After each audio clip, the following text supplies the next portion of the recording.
Good evening, YouTube. This is Kaylin Stern coming at you with my regular Sunday night dinner. And as promised, I would be bringing out my Menu 14 US MRE cream spinach fettuccine, but I'm going to be twisting it up. I said I would be adding some things to it. So this is from 2020.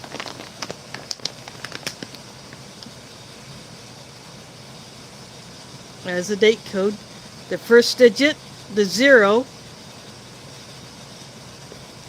represents the year, and then these 3 digits represent the day of the year. This is packed by Spinach. Spinach and AmeriQual put date codes on their ration bags, whereas Warnick does not. I wish Warnick would put the date codes on their bags. This one is no longer in the MRE lineup from what I have seen.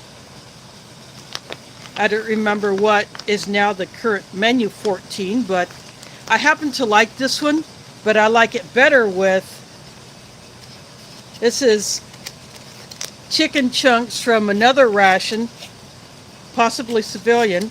It's in a silver type gusseted retort pouch. So this is one way I'm going to be changing it up. I'm also going to be adding a few seasonings to it. I have pots on the stove coming up to a boil.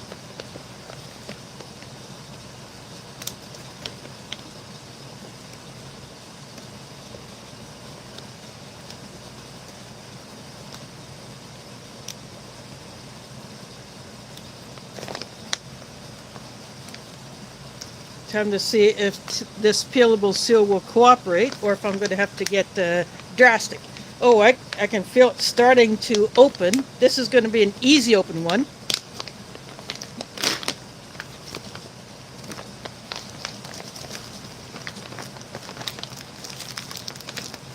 Although I tore the bag, but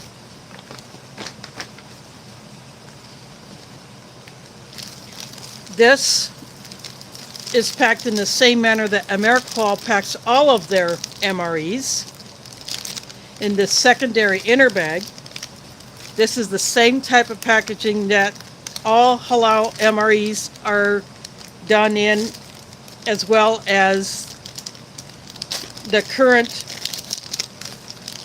run of the Spinach civilian MREs, the low sodium ones, and probably some other ones.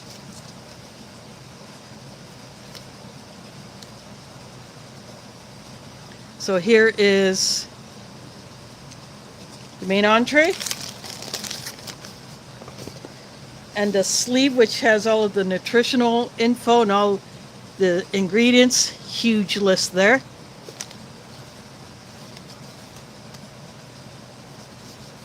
And these guides on the opposite side.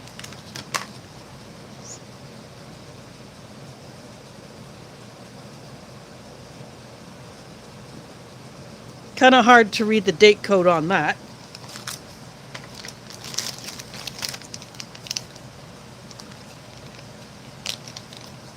Got a packet of peanut butter.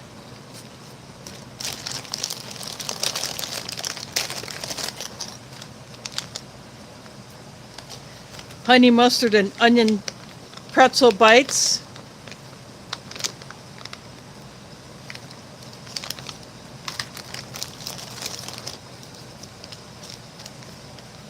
A folded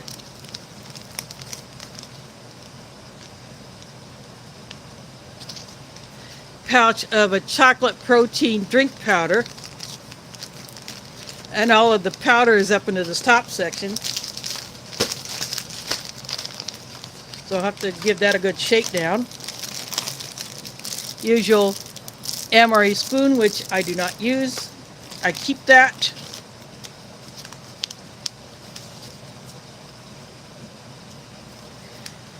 crushed red pepper, separate from the accessory pack.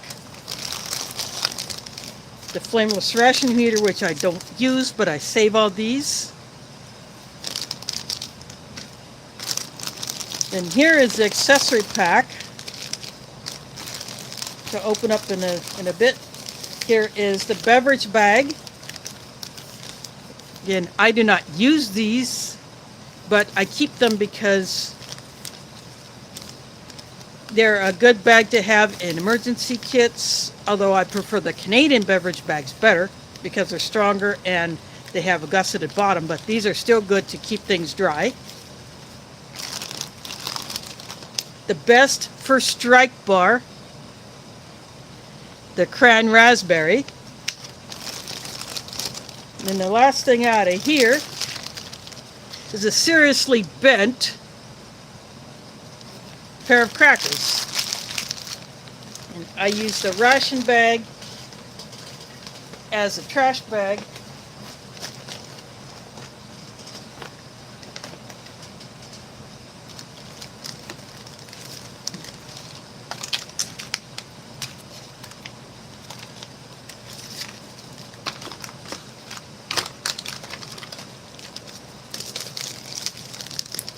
Inside here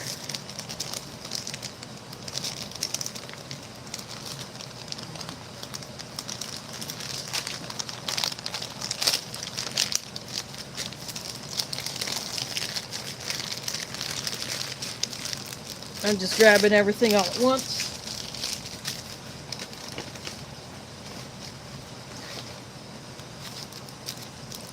Cinnamon gum.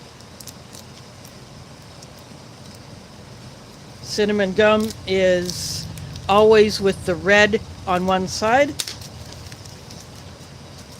Got Bill's Brew coffee. Packet of salt. Non-dairy creamer for the coffee. Wet wipe. Matches done by D.D. Bean and Sons.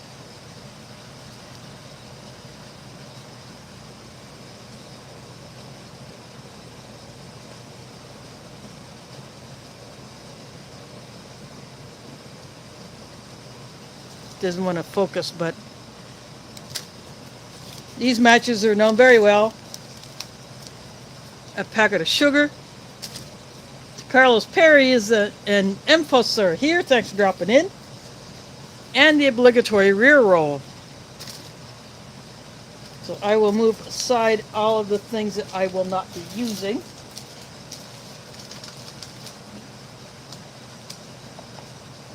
But I save.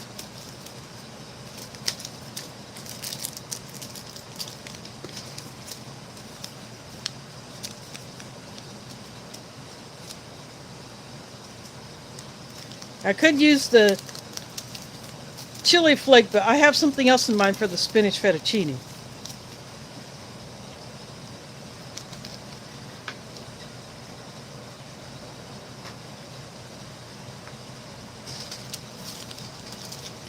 There is no other cold drink option but the protein shake.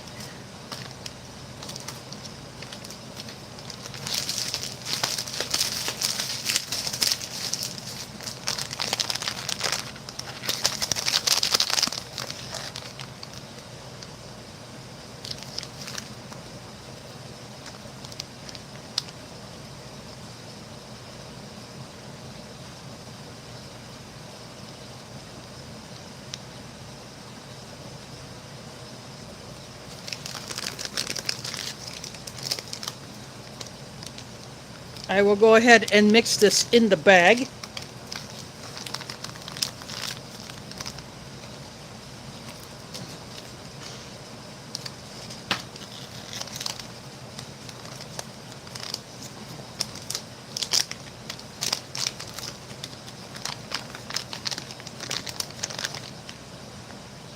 Definitely smells like a protein powder. Because this entree has such a low protein content,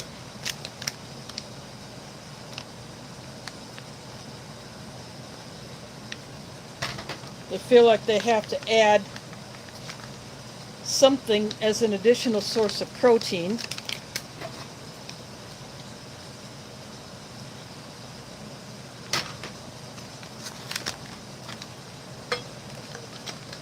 But I'm going to be adding the chicken chunks. But I put less water. See, the fill line is here, but I filled it up to here because I like to start out with a little bit less just to start the mix. Give more room to shake.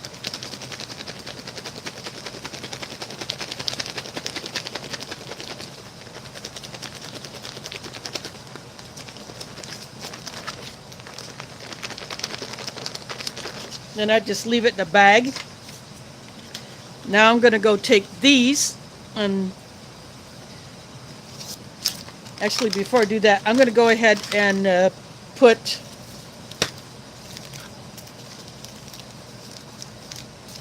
move the salt aside because I'm not going to use it.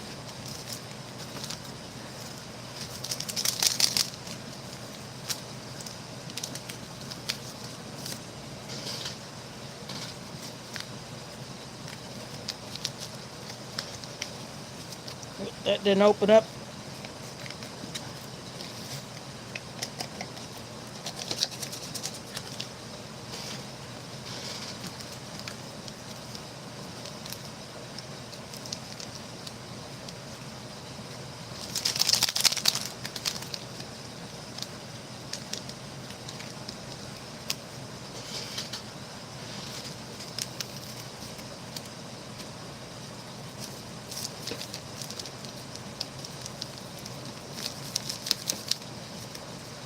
Oh, that was an absolute fail.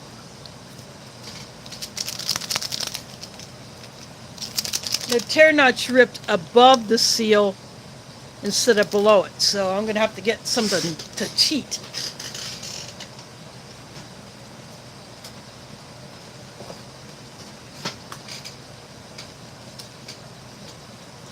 I'll just cut the top off of that.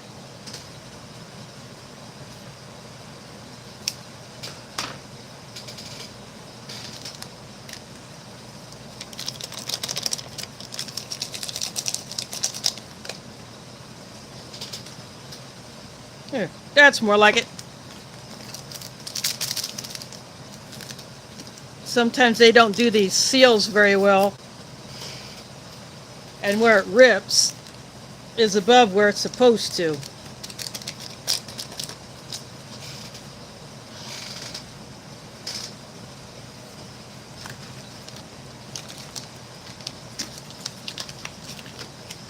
So now that I got that all prepped up, I'm going to go put these in the pot, and I'll be right back.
I just took the kettle back into the kitchen just to get it out of the way.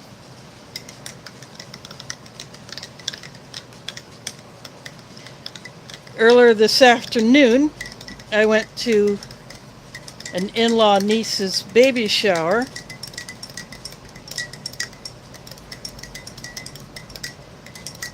And I'm glad we were inside of basically what looks like a building that could be a barn, but it's more like a pavilion on their property. The smoke is really, really bad today, although it didn't stink like it did yesterday. But we are going to have this Canadian wildfire smoke still around for a while.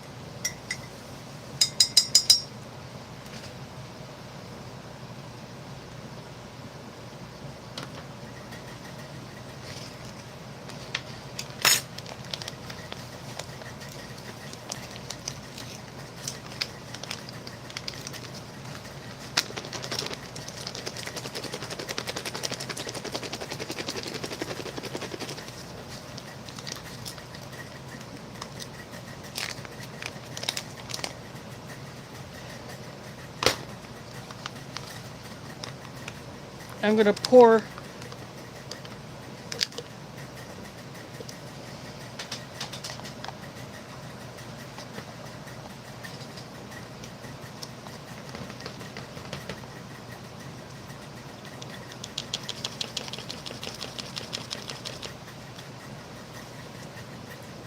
see all that left behind. And what I like to do is I take a little bit more water,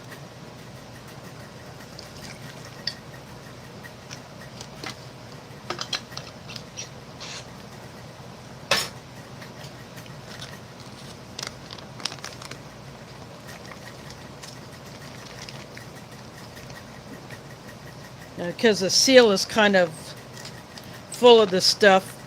I'm just going to fold it over.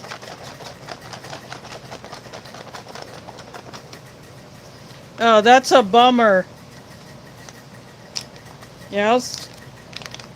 Yeah, that's a real crapper that you got to deal with that dang paint again.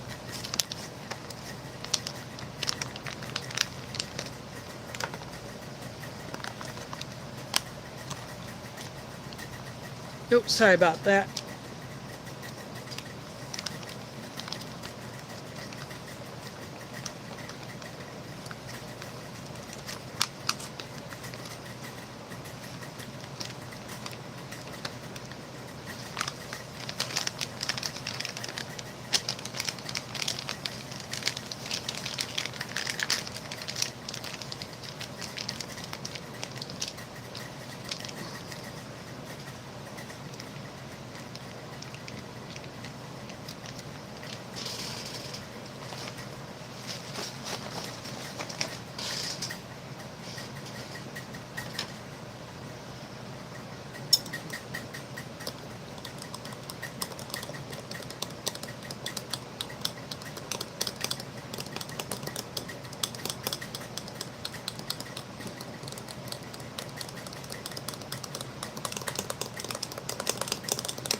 I'm just going to leave my spork in there.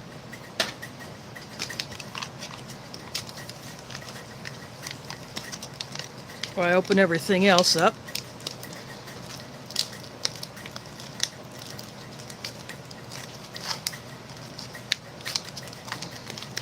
Okay, that was a weird way to open.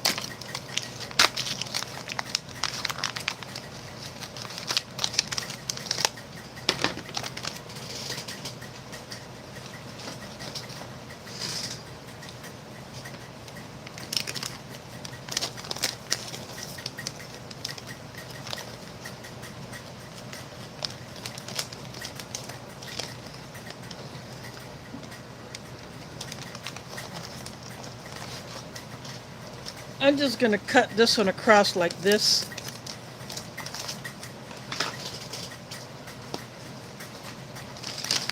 Just because I can.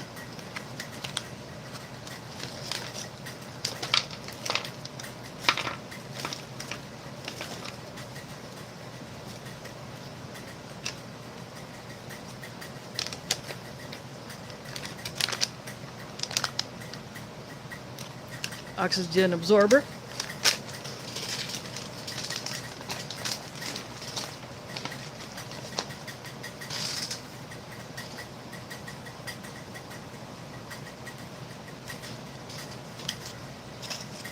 I have a feeling these crackers are going to be an absolute bust, meaning that they will break apart.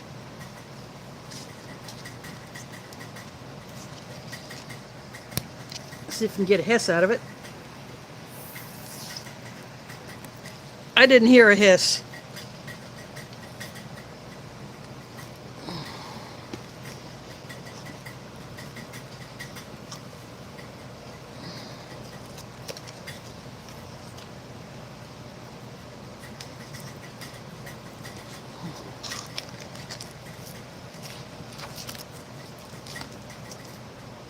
Yeah, this is already sending crumbs all over. Actually, that one came out of the pretzels.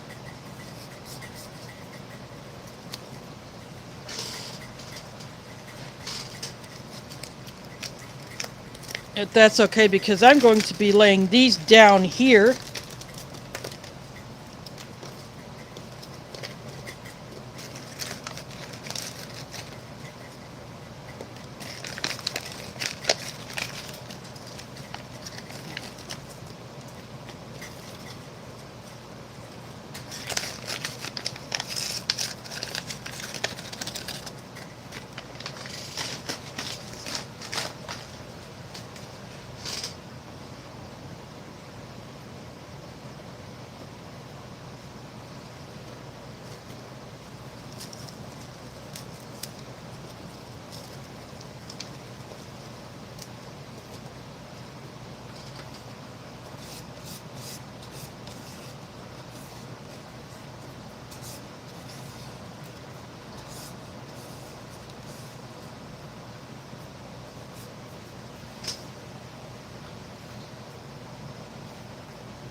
But I actually have something else in mind for the peanut butter. Remember that big old box of goodies from one of the other community members I got some time back? The bagel?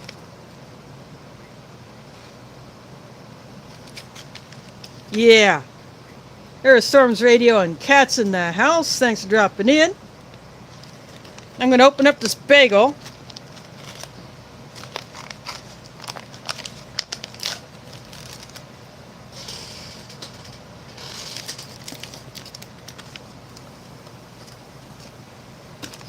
Then they stuck an oxygen absorber in there.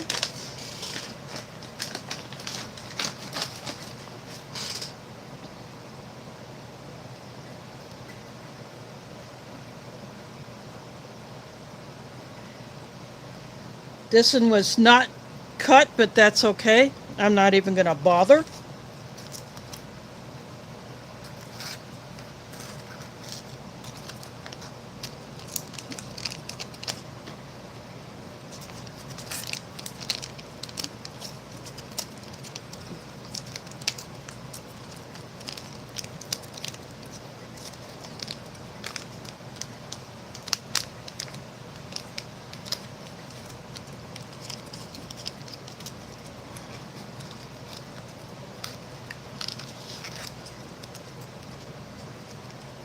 Time to check out this peanut butter.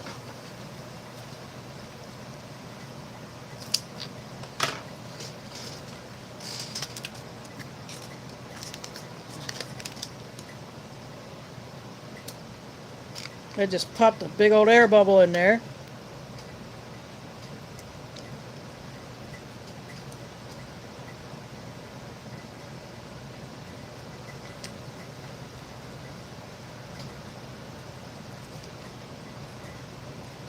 I'm just going to put it on half of the bagel right now.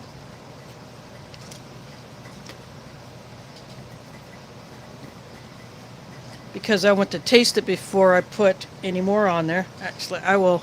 My foam mount, that is part of my foam mount right there. I really can't find a position to put it in where it doesn't show.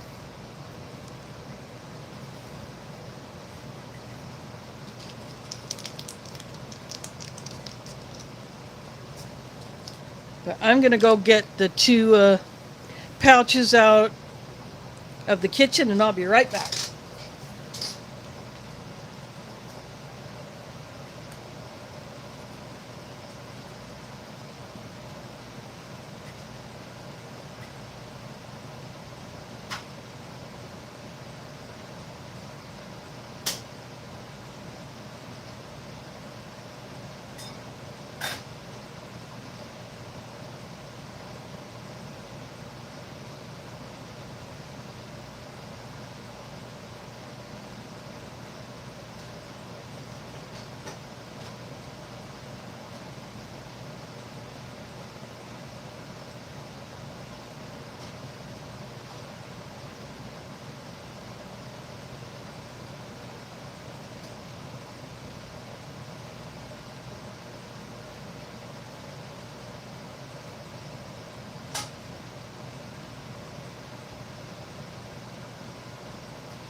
I am back. Move that over there for the moment.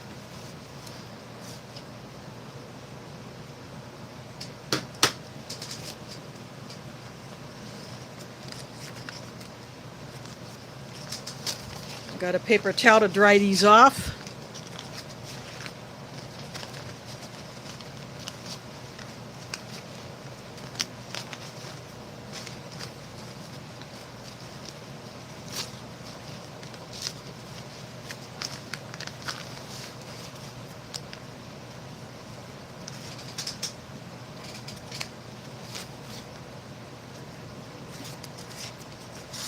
Get that thing out of the way.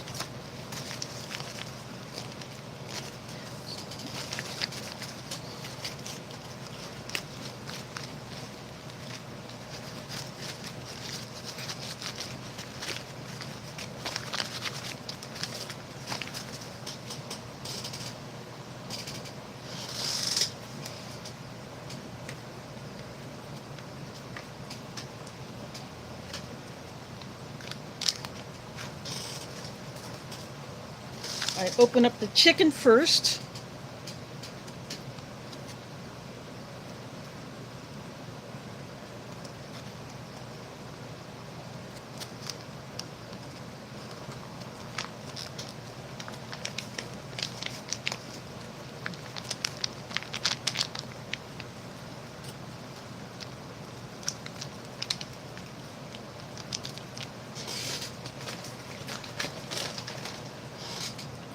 I'm going to go ahead and take the spork out of my shake.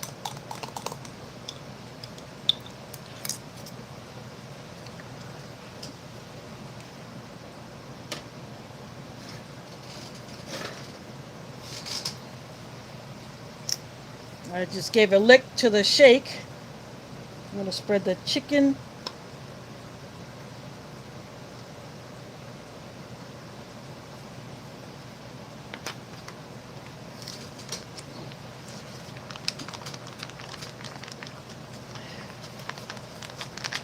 I shake the food down below the tear notch, that way when I go to pull it,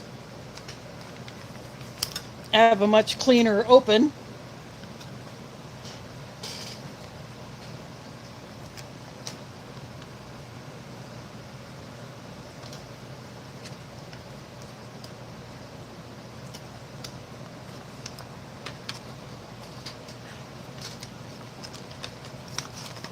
Oops, sorry about that.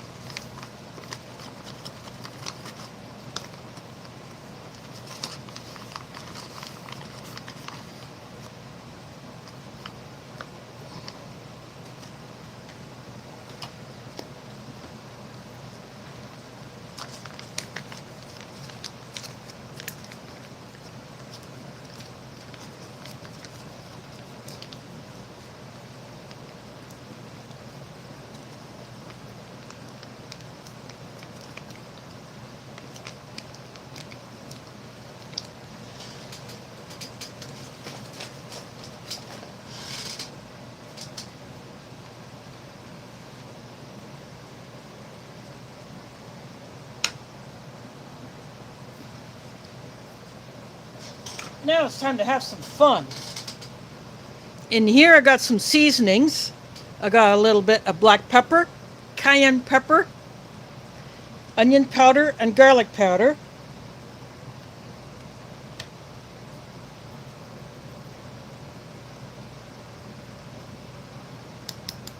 Then from my kitchen.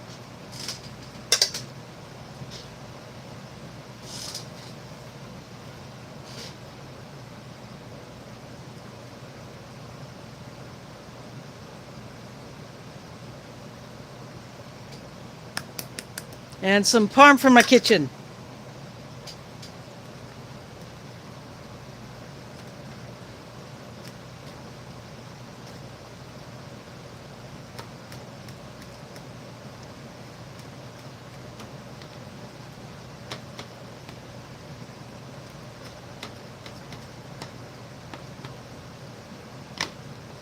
I can give this a good Good mix.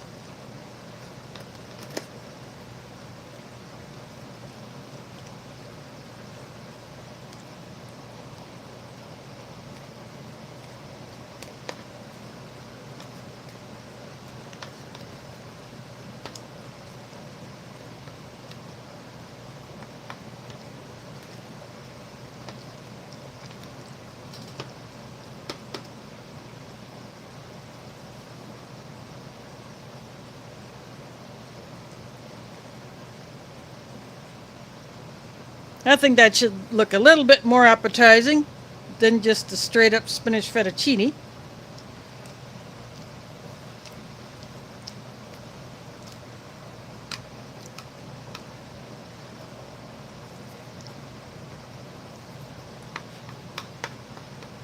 Oh yeah, that definitely helps.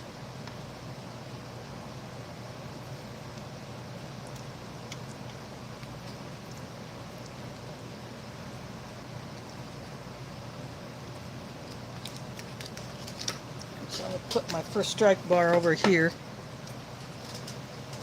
And I'll just have the peanut butter packet over here off to the side.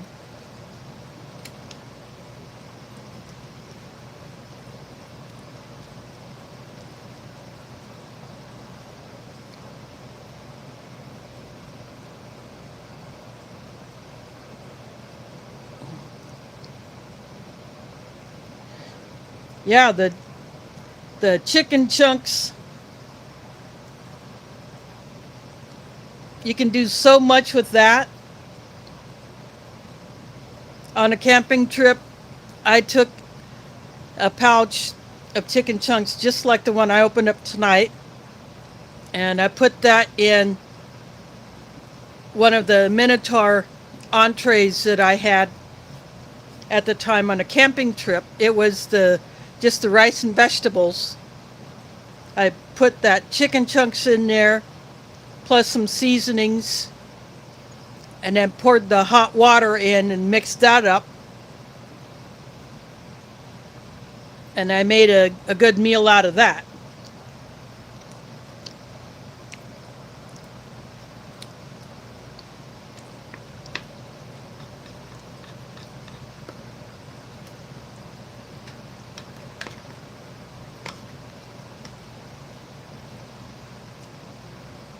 Of course, this is a way to do something with the crackers that just literally crumble to bits in your hand.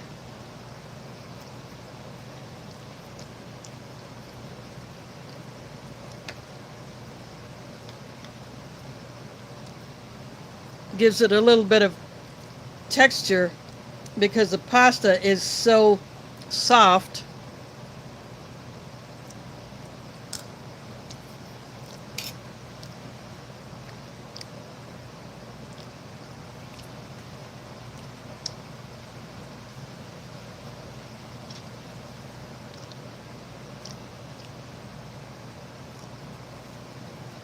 And that little bit of spice definitely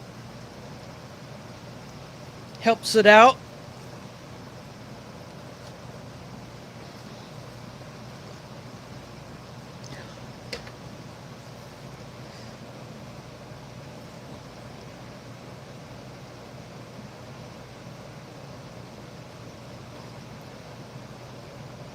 Yeah, it is. It's very soft. And I have been sticking to soft foods recently also because I had a crown put on one of my teeth. The tooth actually broke while I was eating a semi-soft cookie. So I went and had a crown put on. But this is the permanent crown, but I'm still just choosing to err on the side of caution. But if I eat hard foods like nuts or pretzels, I chew on the opposite side of my mouth anyway.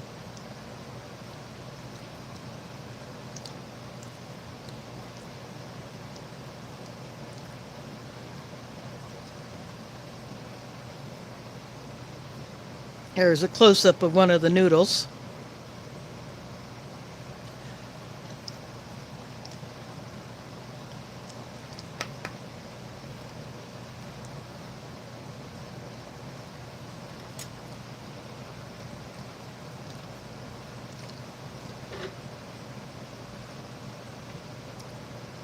This is how the protein shake mixed up.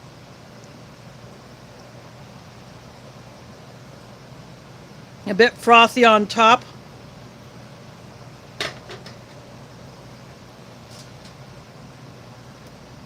Now I'm going to try this. I got a little bit of the fettuccine on the bagel, but I'm going to give this a bite without anything on it.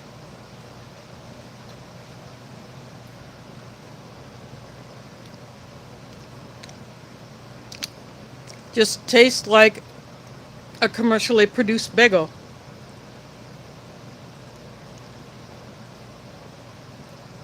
Now, something like this were in more MREs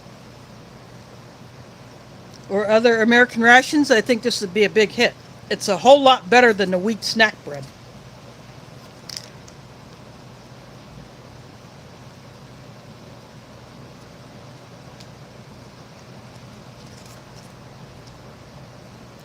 I'm going to take a bite with the peanut butter on it.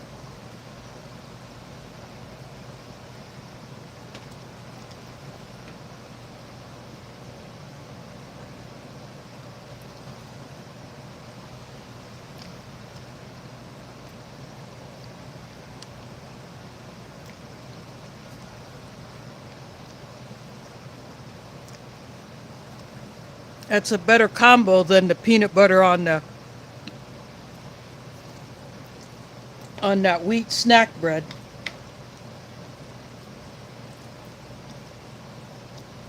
But I gotta go back for this.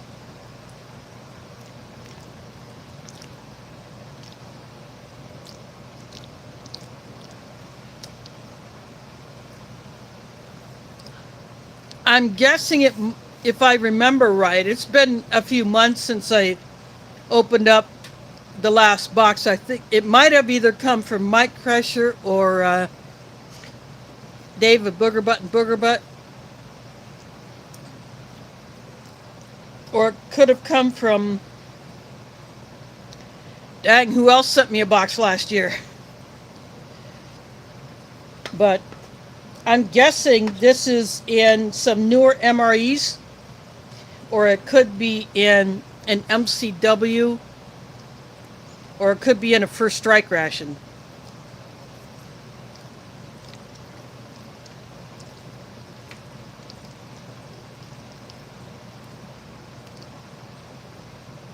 I have not seen a video of a bagel coming out of a particular ration, but it's got to be in one of those three.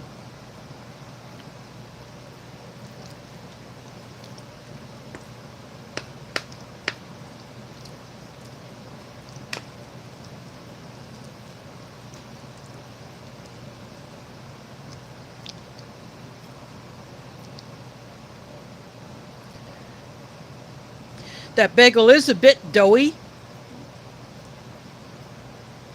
but some bagels are like that.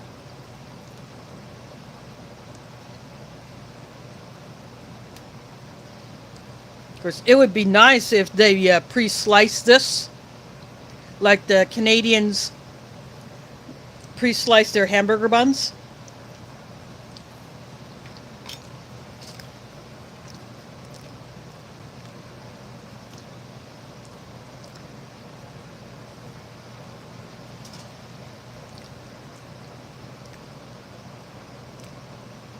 But I'm sure the soldier in the field would just pull out their knife, clean it off somehow, and then slice their bagel.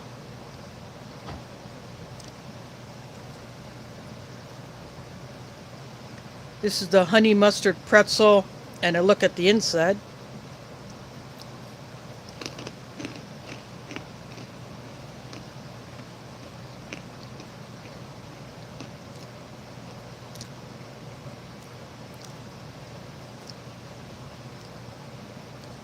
And those seem to have held up pretty good. They taste like the kind you might get in a store, albeit not quite as fresh.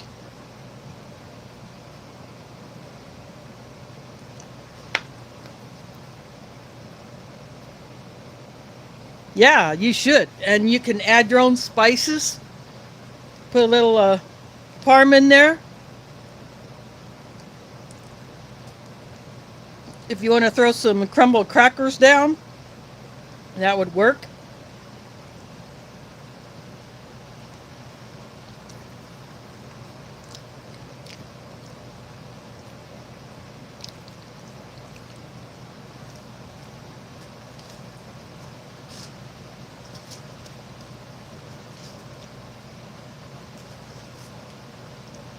You know, they did that, add this, which is very nice touch with this menu when this was still in production.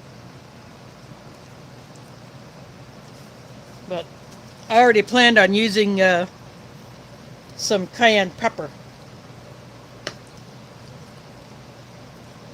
which gives it just a little bit more bite.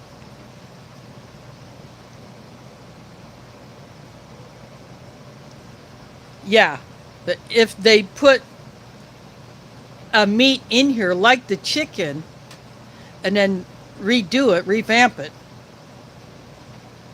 put a little bit more flavor into it, I think it'd be a big hit.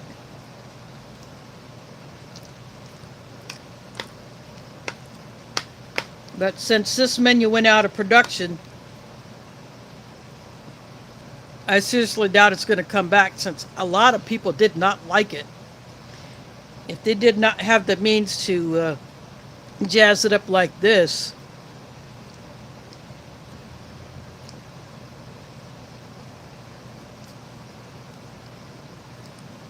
that's probably why it went out of the lineup. And last night, Steve 1989 put up 2 new videos, and one of them was on another short run MRE. It was the Captain's Chicken, the Country Captain Chicken. I had never heard of that menu before, but it only ran a few years back in the early 90s. And from the research he did, it was not a big hit.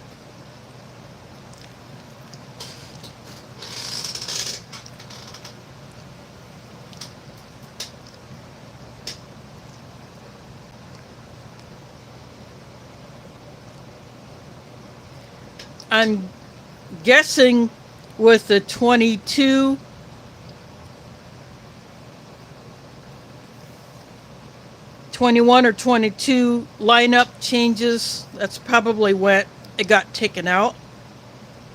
But the site MRE Info would have all that for sure.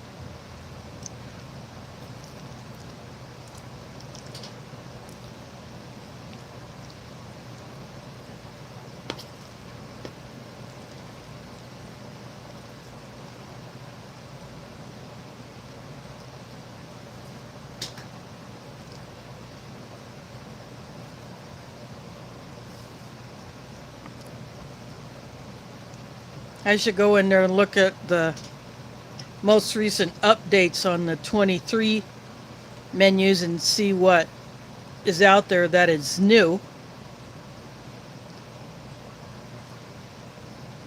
I also want to look up MCWs and see what new menus are in that lineup and what went out.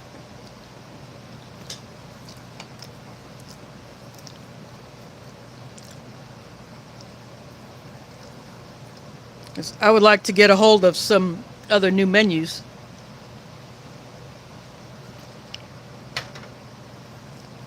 I've tried a couple of new MREs, I think, from 22, from last year. And I think one of them was 23. I'd gotten those off of the Minotaur site. But those menus that I had ordered are no longer on there.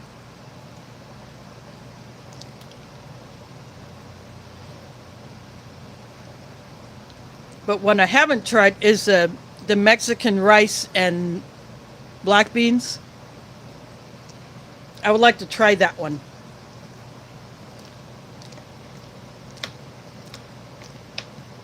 And one older menu that is not in production anymore that I would like to try is the ratatouille. I have never gotten a hold of that one.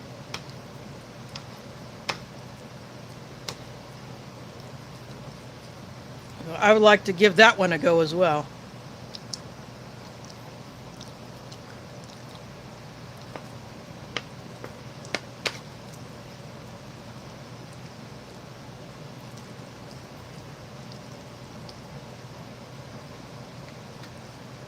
Let's see right there, that is a piece of mushroom.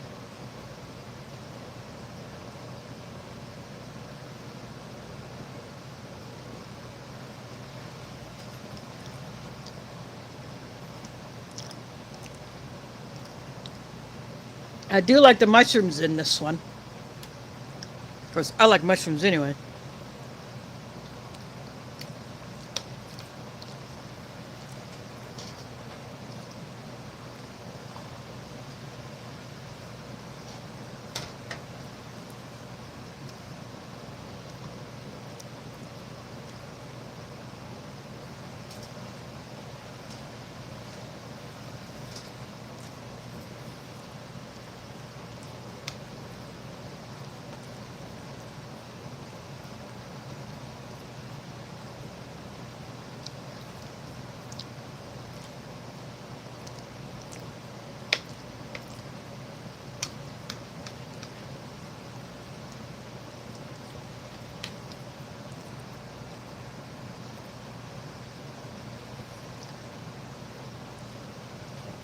I'm going to have another one of these.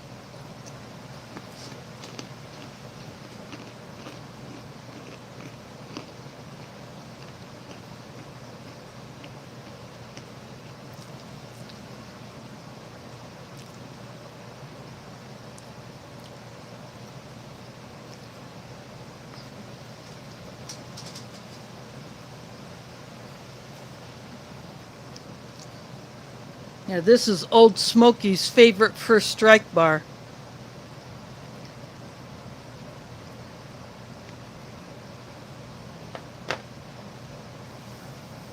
I think I told him in a comment in one of his previous streams that if I get a hold of one, I would save it and send it to him, but it's too late to open this one.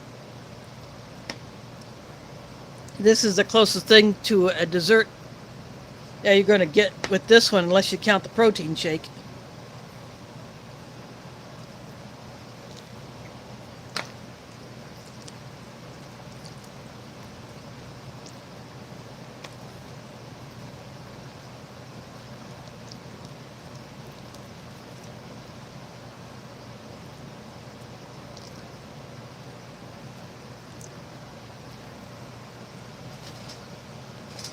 Yeah, it looks like people are getting kicked out of my stream, so for those that are watching this on the replay, and if you're replaying the chat back, you may not see much chat because it appears that some of my viewers who did not choose to leave deliberately, if they actually had to leave for whatever reason, if they got kicked out, that would be why. Because right now I'm showing 0 viewers, but obviously I'm going to keep going. A lot of people have been having internet issues. My mom was having internet issues today. I was having internet issues today. This morning.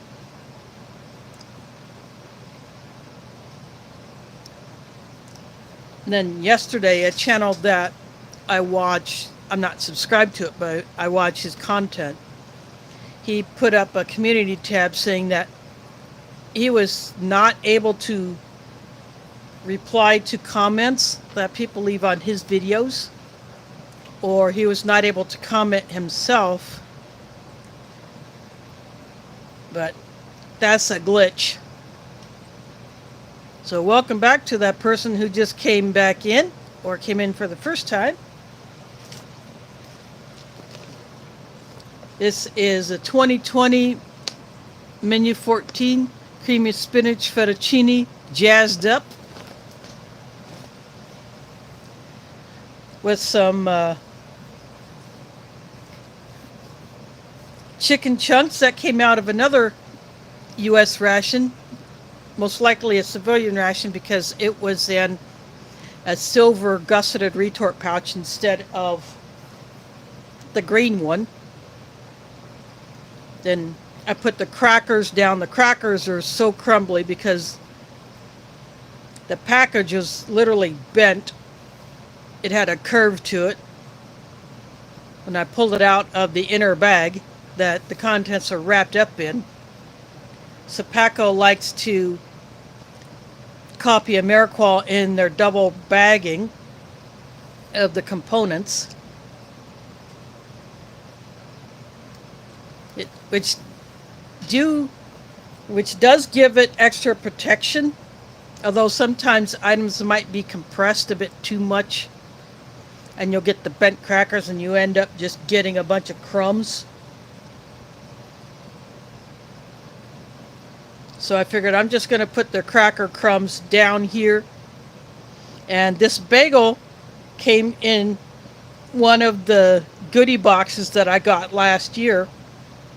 And I decided that I'm going to bring it out because I couldn't remember if there was a bread item in here or what it would be.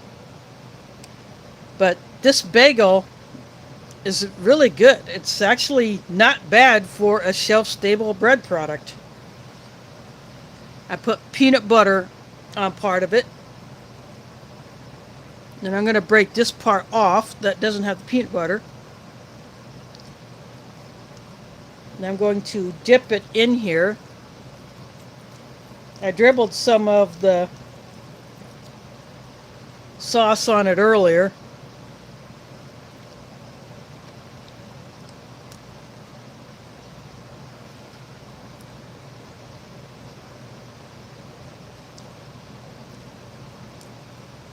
So it's very soft. It does not have the taste that the wheat snack bread has. Much improvement over that.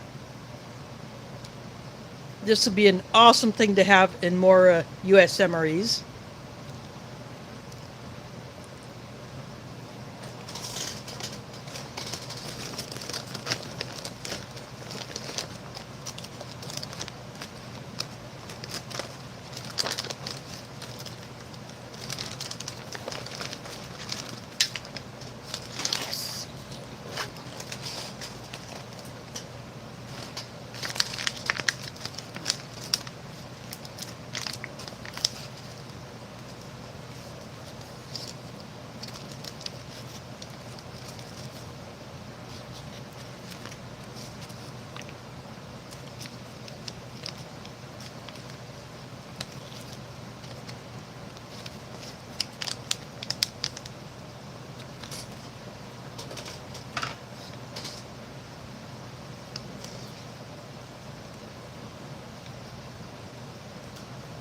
I pulled the bagel wrapper back out thinking I could find a date code, but I might have ripped that off.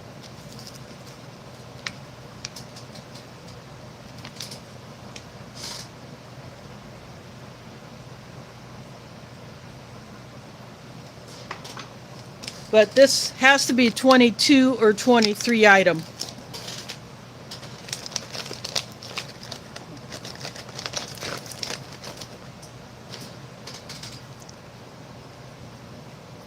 That would be my guess on that.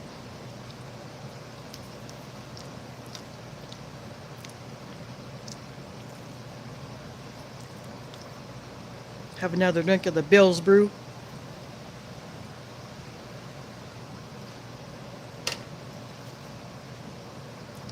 There's, in addition to the chicken that I added to this and putting it down on the crackers, I added a spice blend of black pepper, cayenne pepper, garlic powder, onion powder, and some Parmesan cheese. And that definitely kicked it up a notch.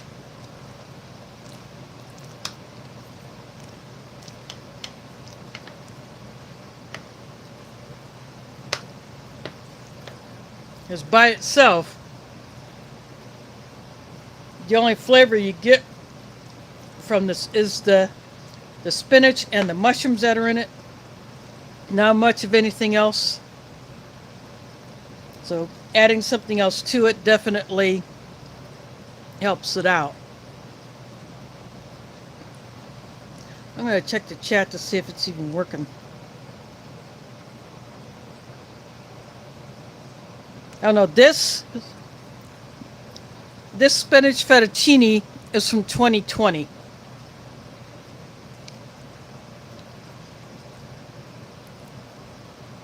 So about the middle of the month. The second digit in the date code was a 1. So it's about the middle of the month was when this particular one was packed by Spinach.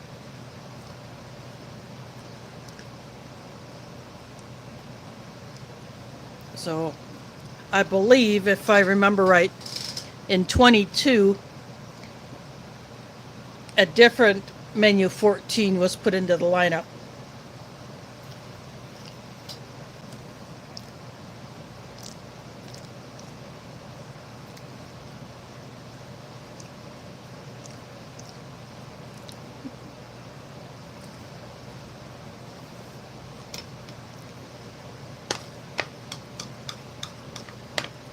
There are some other new menus that I want to try.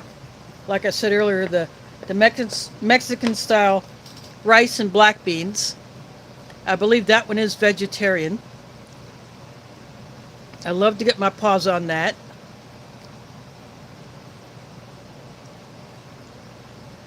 And I heard that there are some new MCWs in that lineup. I would like to check some of those out. I heard some noise that a different company or a different type of packaging is being used for the mains in the MCWs, but I have not seen anyone open up a fresh MCW to see what that's like, if it's the same Mountain House packaging as what used to be in there, or if it's something different.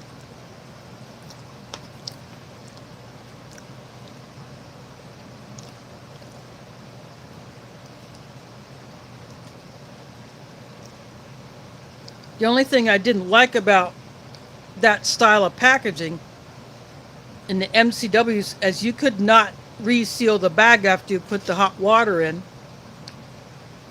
to close it up to make sure that it is sealed when you either shake it or after you mix it up to let it stand. But I did like the fact that those pouches still stood up on their own even after you put the water in.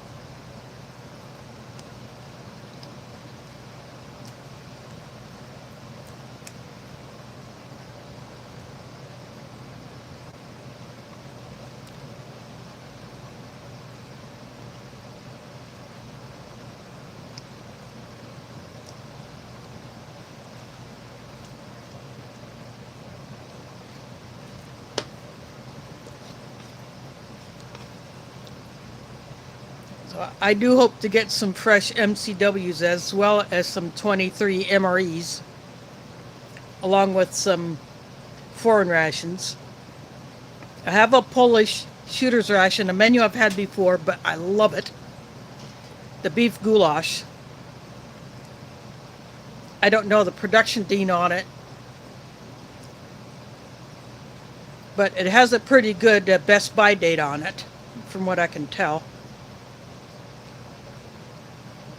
But I would like to get a hold of some other foreign rations. I have one more of the tactical food pack rations. I will get into that one next Sunday.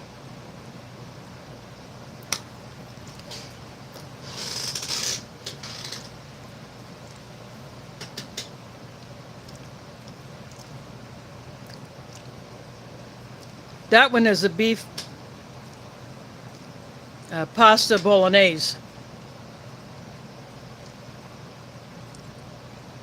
So I may bring out some parm for that one to put on top.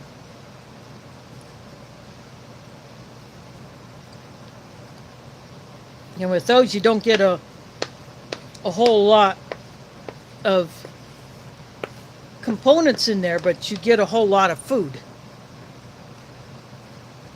Those pouches are basically they're like a backpacking freeze-dried meal. So you put the water in, you mix it up, and once it's fully reconstituted, you have a whole lot.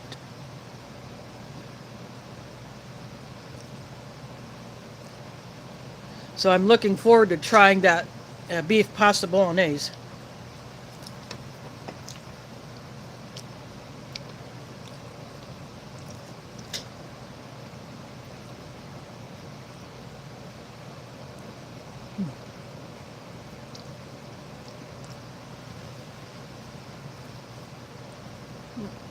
Sorry about the shaking. It's just this foam melt is not as stable as I would like, or as it used to be. This thing has got to be over 15 years old. I looked at some on Amazon at some gooseneck foam mounts, and the base of it is actually a solid base, and the flexible part is not as long as what mine is. The non-flexible part of the base of mine is only about 3 inches. Spicy Tuna Rolls is here. Thanks for dropping in. I've had some issues with people getting booted out for some reason. I don't know if it's because of weather, or if it's space weather, or like solar wind impact. We haven't had any solar flares or CMEs directed at us.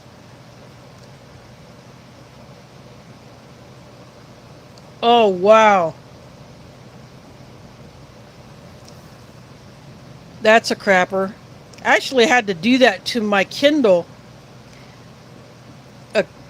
almost about a year and a half ago because it was acting up. But since then, it's fine. I haven't put back some of the apps that I did have on it. I just didn't bother to. No. I'm not using the Zoom for meetings because I attend those meetings in person.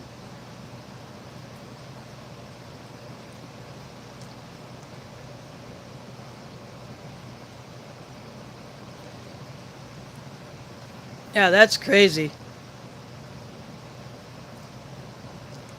But with this refurb T-Mobile Revo 5G that I'm using now, I have not had any issues like that. Of course, this was an unlocked, so I could use it with my H2O phone service.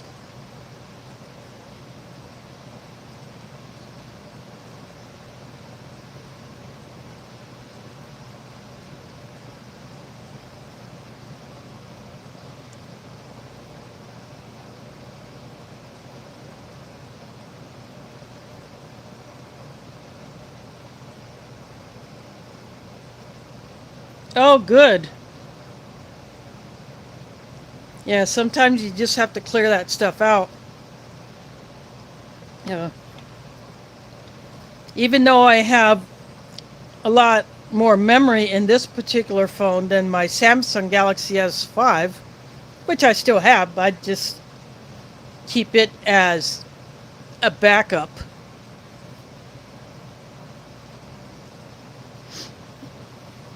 But every time I record a video, once I've got it uploaded, I delete it. And I don't keep all of the pictures that I take on it. Some I do. But every time I do my deck garden update pictures, I delete the previous ones. And when I take pictures of the ration I'm going to be reviewing, once I post that, that picture is gone. And when I post pictures in some of the Facebook groups I'm in,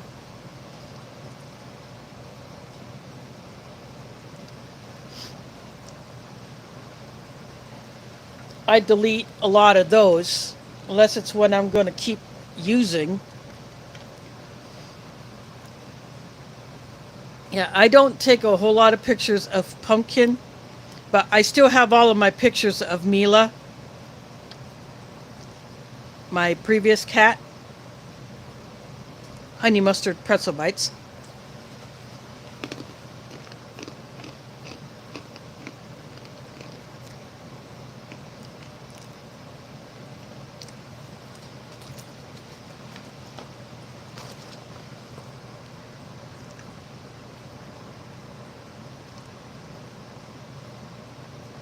$20 pack.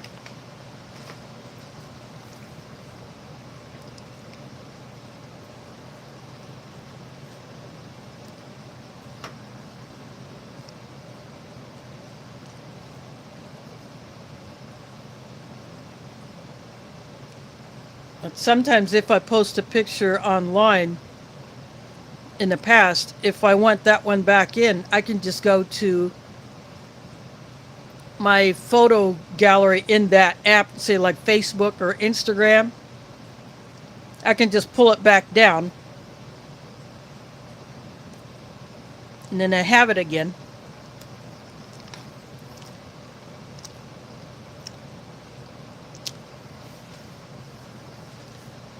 Oh, I jazzed this spinach fettuccine up good. The crackers, the package came out bent, so I knew it was going to be just a bunch of crumbs. So I laid those down first, and then I put the chicken chunks down, and then I put the spinach fettuccine down on top of that, and then my seasonings and the Parmesan cheese, and then mixed that up. And this bagel came in one of those goodie boxes that I got last year, so I decided I gotta try this thing.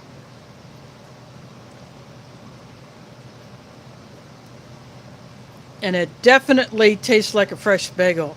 I ripped off the part that has the pack date on that bagel, so I can't retrieve that anymore.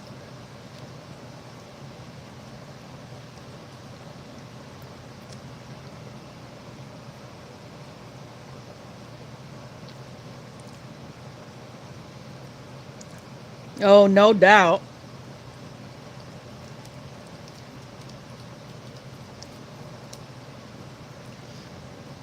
But hey, isn't that what a dad is supposed to do?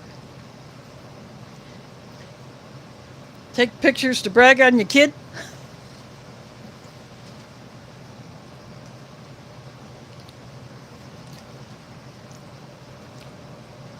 He is so cute.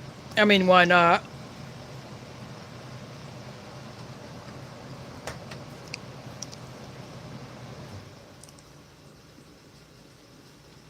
Cranberry, the cran raspberry first strike bar. Smokey's favorite. And this is a chocolate protein shake. That replaces the protein which would normally be in the main entree. But since this is vegetarian, at least it was until I added the chicken to it, they put this protein shake in there as your only cold drink option. But it actually mixed up pretty well.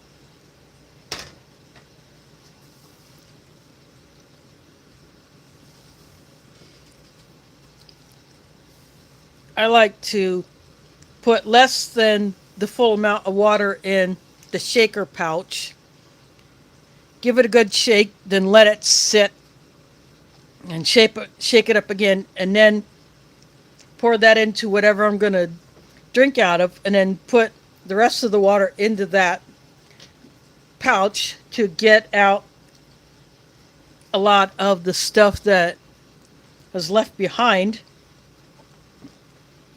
And then I add that to my drinking jar and stir that up, because there was some powder that did not get mixed up, so I stirred the living crap out of it, and that seemed to have worked. And that's actually a decent tasting protein shake.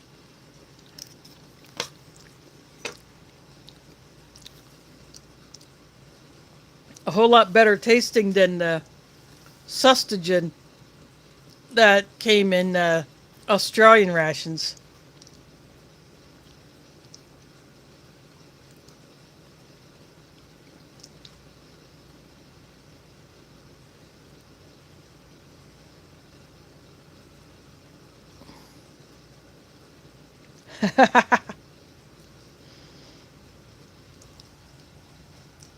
When I was at a baby shower this afternoon, because 3 of my relatives could not make it, I sent a few pictures of the food and the gift tables to my 2 sisters who didn't come. And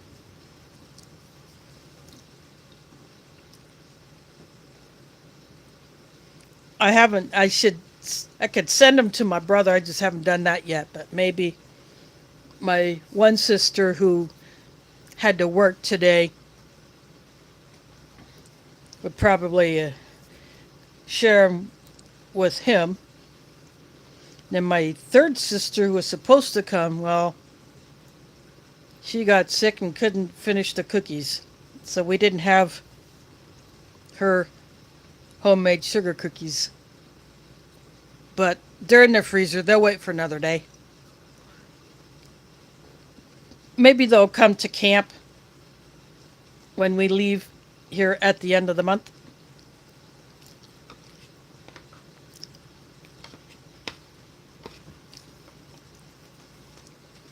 So August 30, I will not be live because I will be at Lake Icaria.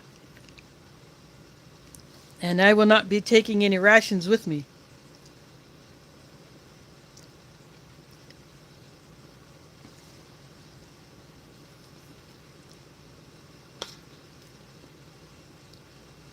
I have a package of beef bacon in the freezer. I got a package of beef breakfast sausage patties in the freezer. I got beef hot dogs in the freezer. And I have some halal beef salami. And then I have some beef snack sticks. I got those in my fridge. All of those meats I got at Hillel Groceries, and I showed them in my last shopping haul video in the food section. The food segment, because I divided that up into 2 videos.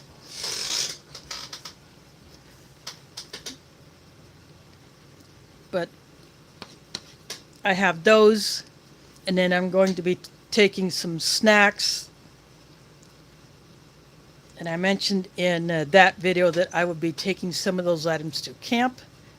And then Friday at the mosque, someone had brought packages of chocolate coconut cookies, like an off-brand of the Keebler ones. So I have a package of those. I've not opened them yet. I may take those as well. So those are not shown in that shopping video because I didn't get those until Friday. So they're just a gift. You know, one of the women of the mosque had a whole bunch of packs of these and she was giving them away.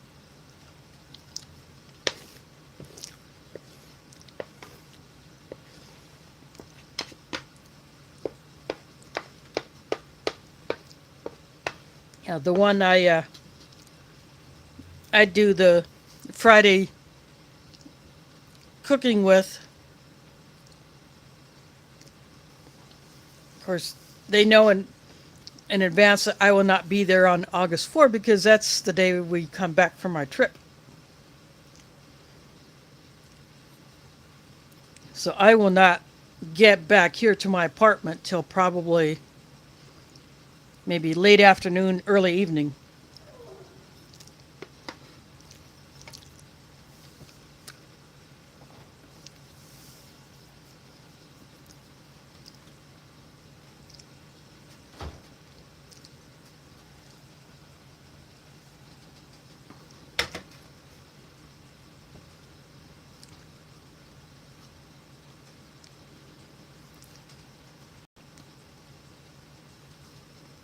That Polish ration that I bought off of someone in a Facebook group, actually a messenger chat we've been communicating with.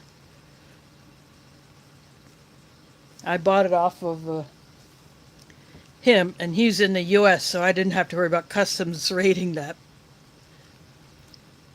The box that it was in. So I will do that the following Sunday. So I come back on August 4th, so August 6th is when I will do that particular ration, and I'm going to try to look for some more rations to buy.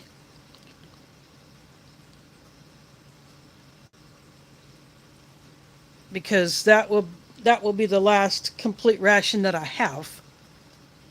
So I need some more to keep this going.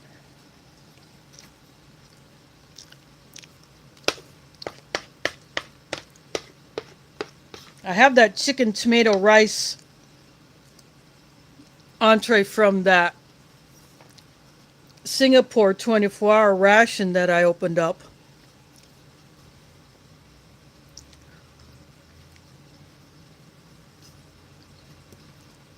Plus I have a bunch of the Minotaur freeze-dried items. I can put stuff together with those. But I get paid again on, I'm hoping the 28th, because that's the Friday before I leave, so I need to be able to go to Walgreens and pick up prescriptions so I can get those packed up for the trip.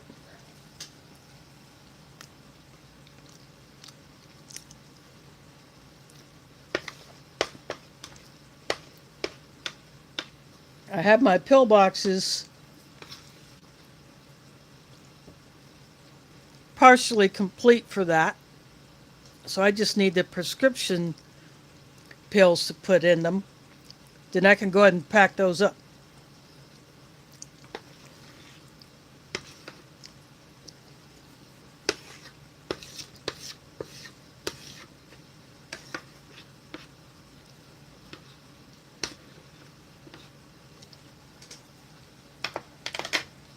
In fact, I have my suitcase partially packed already.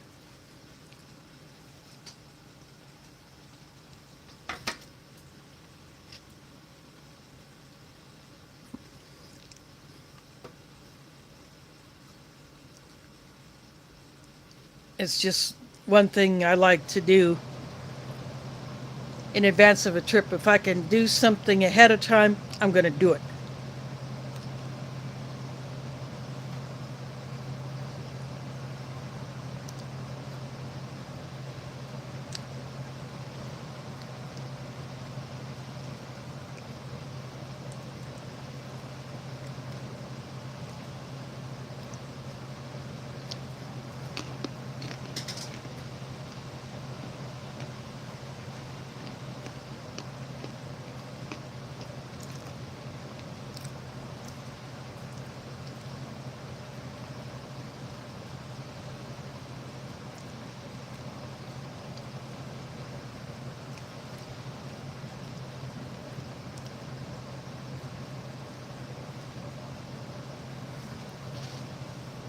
I do want to put a couple of things in my fishing rod bag. Remember, a few months ago, I got that fish scale. I'm going to put that in there so that if I catch a fish, or if anyone else in my family catches a fish and they want to weigh it, then they can do that. I keep a 6-foot tape measure in my rod bag as well.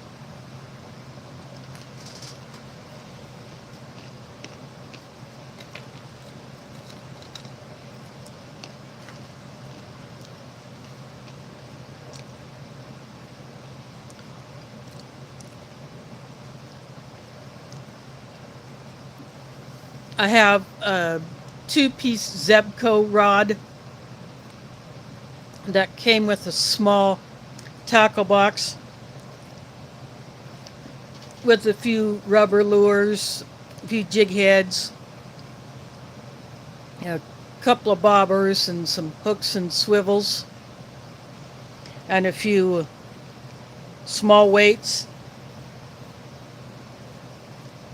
Of course, I add to that. I put a few more items in there.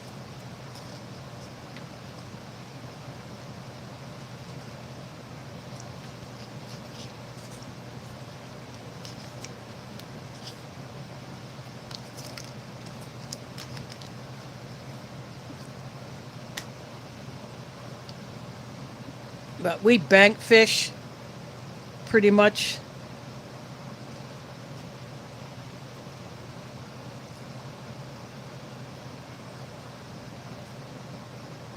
And because it's very rocky there, I don't want to use my surface lures, because I would just either lose it in the rocks or I just bust the living crap out of it.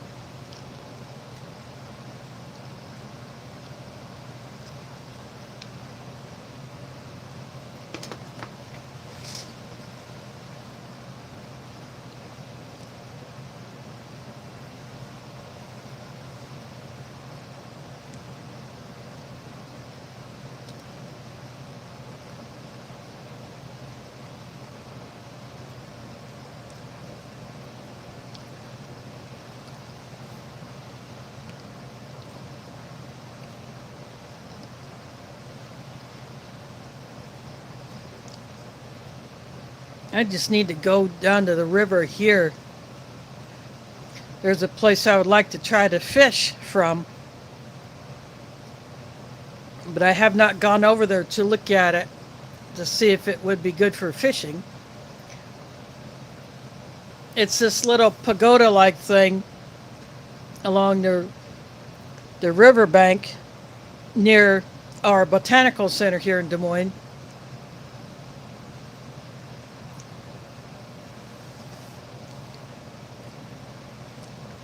But I don't know what kind of structure is down there underneath the water to see, to figure out if I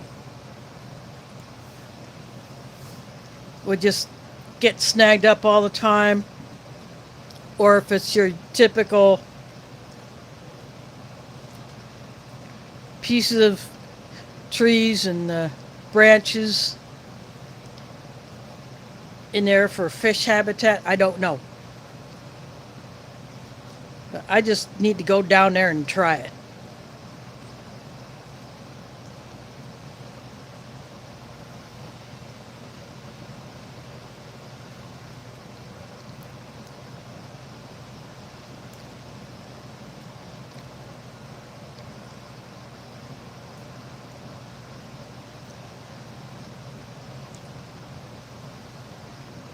If I catch anything, it's probably catfish.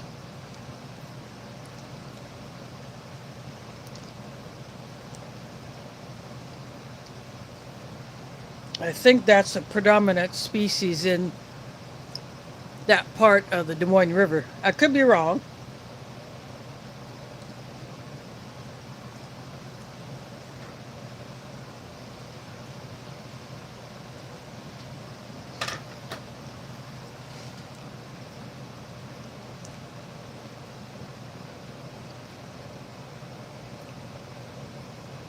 Just checking the chat to see if anything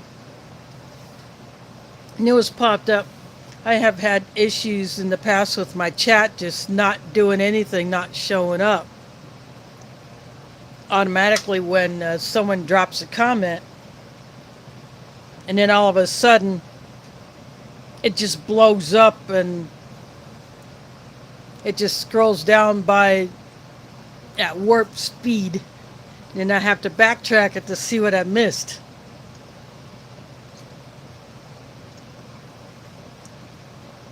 So that happened, the last couple of streams.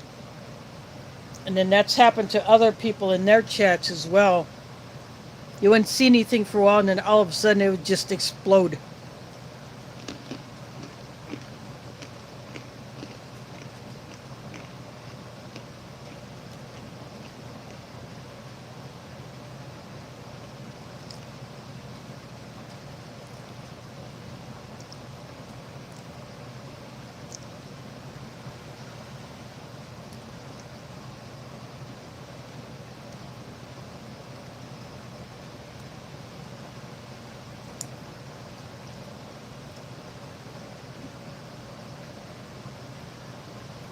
And these pretzels are fresh. These are super, super good.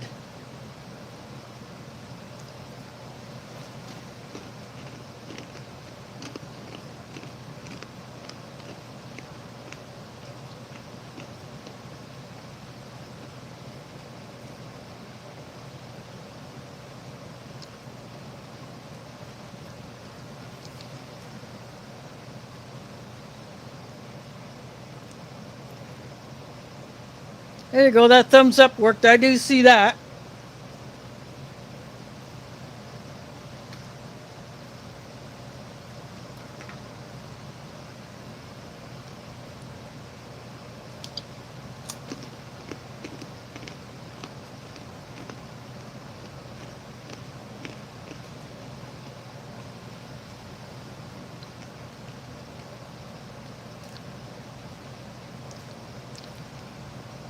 Either Snyder's or Gardetto's do the honey mustard pretzels that are kind of like this.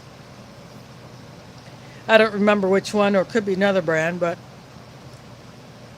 I have had them before.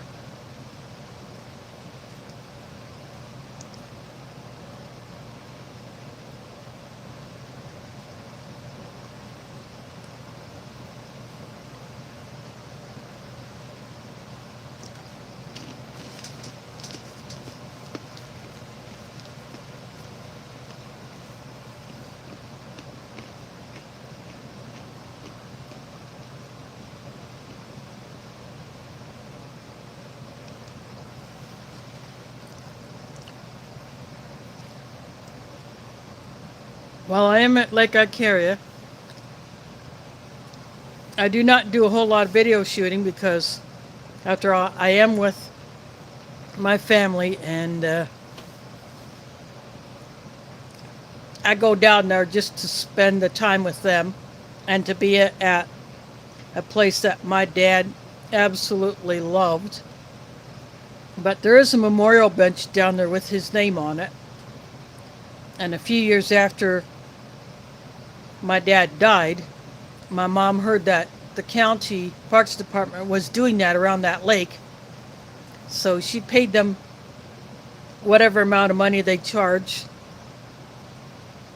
to have his name put on one of those benches. And last year they added a bunch of new ones, so there are additional benches around the lake, a slightly different style. And the inscriptions are actually carved into the back of the bench instead of just engraved on a metal plate and then tacked on with some nails. And the new benches are made out of a composite fake wood, whereas the older benches are real wood in a metal frame.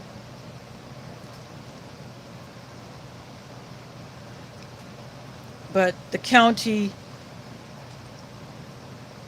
maintains them. If the wood ones need refinishing, they'll refinish them. If they need any repair, they'll repair them. But these benches around there provide plenty of seating for people who just want to sit there and just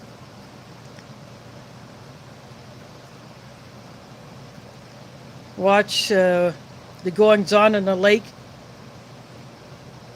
And birds like to fly down, or just watch the boats going by, or they just put their pole in a holder, and they can just sit and watch for it to start shaking to indicate you got a bite, instead of actually holding it.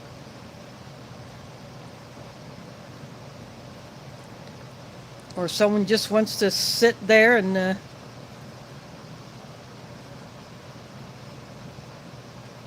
have a drink or a snack or whatever.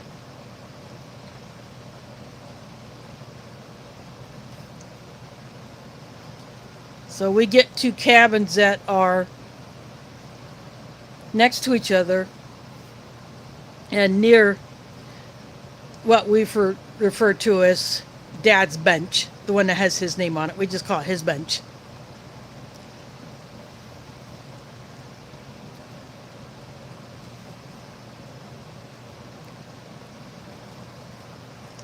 We don't care if anyone sits on it because they're there for public use. So I'll sit on a bench that has someone else's name on it. But I do take a picture or a couple of pictures of it. I might shoot a short video just of the bench and why it's there, and I'll post that. And I might do a little bit of footage of our campfire. They have fire pits at every cabin site and every tent site. So that you can have a safe campfire, whether you're just going to cook on it or just have a fire for the sake of having a campfire. Because some people just do that. Even if it's warm outside, some people just like to have a campfire to watch. Or as some people across the pond, they like to call it bush telly. Telly referring to television. Nature's TV, so to speak.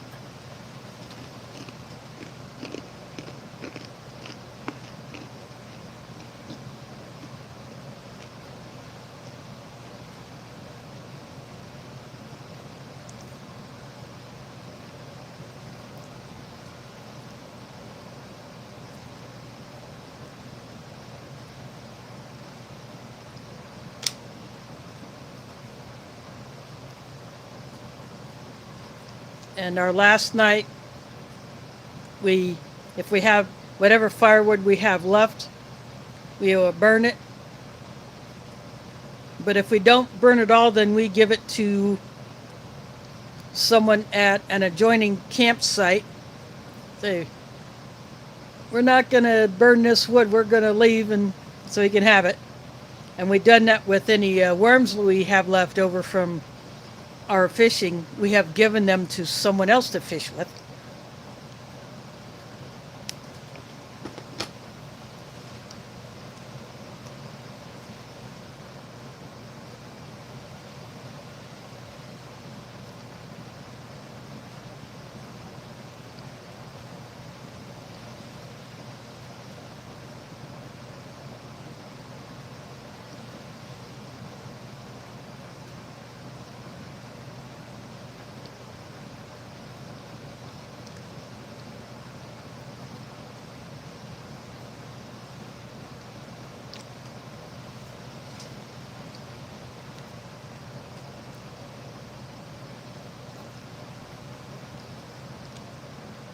That way we don't have to carry them back with us, because no one might want to go fishing with them for a while.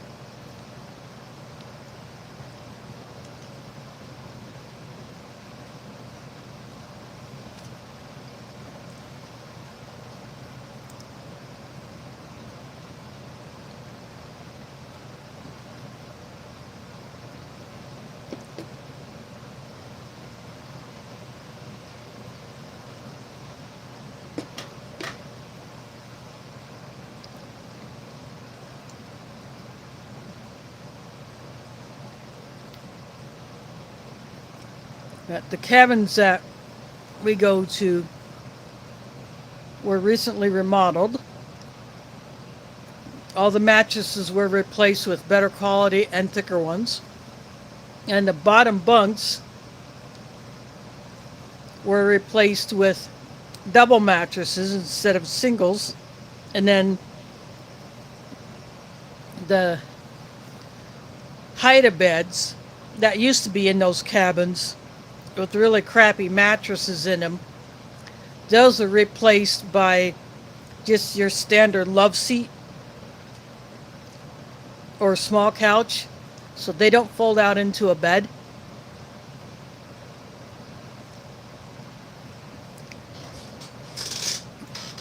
So my one sister, who keeps track of all of the bed sheets that we use only for camp, she went and got double sets for a double bed.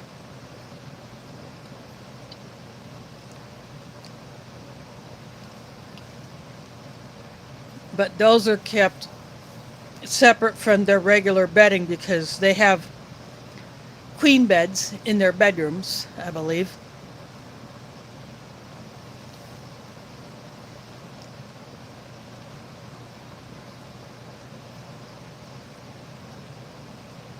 And my mattress is a twin, but it's one of those extra thick ones that take a different type of fitted sheet.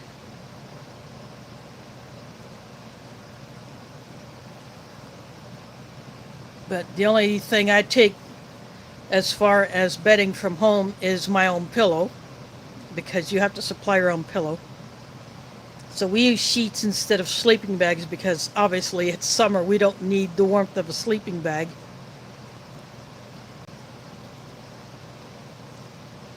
I mean, just a sheet on top of me is enough. You know, the cabins do have air conditioning in them. But the way they work, they can also double as heaters. So if people go there in the cooler months and they need to turn on the heat, they can turn on the heat function, just like my air conditioner doubles as a heater for winter.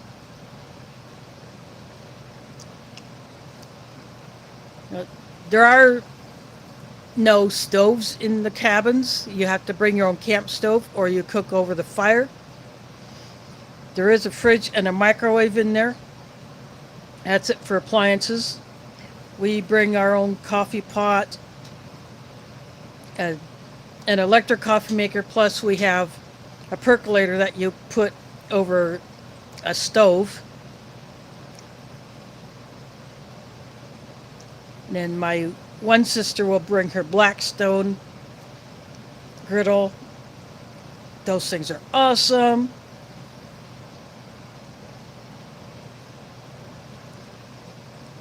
And then we have a 2-burner Coleman propane stove that we also use, which also belongs to the same sister. And then she just refilled the small propane tanks that we used, or we had used last year. Then she used them during the rest of the year, last year into this year. During power outages, they'll cook on their Coleman stove or on their Blackstone. And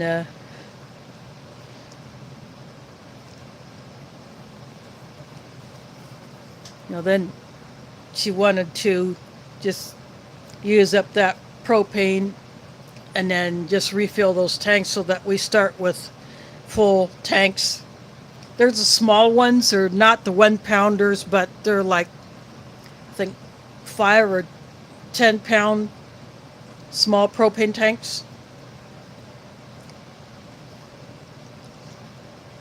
The kind that would hook up to, see, if I had one of those and I wanted to hook up to my buddy, I would put my adapter hose on that thing, put the other end into the buddy, and then run that thing that way if I had to. But right now all I have is the 1 pounders that don't need that adapter hose. But I do have it in case I get one of those smaller tanks that I can conceal inside of my grocery hauler suitcase.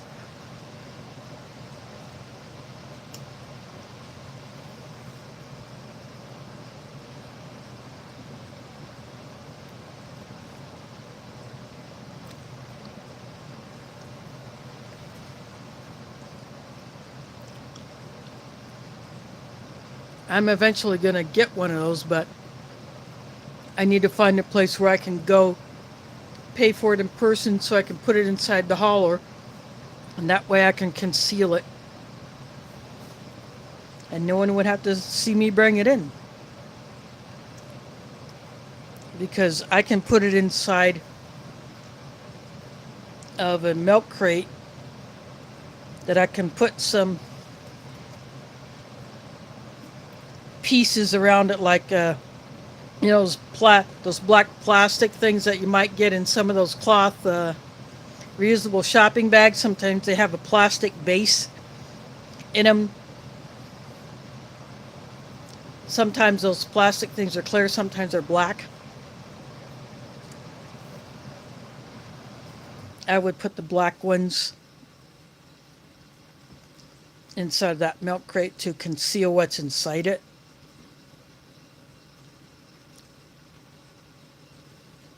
And then I can keep that out on the deck.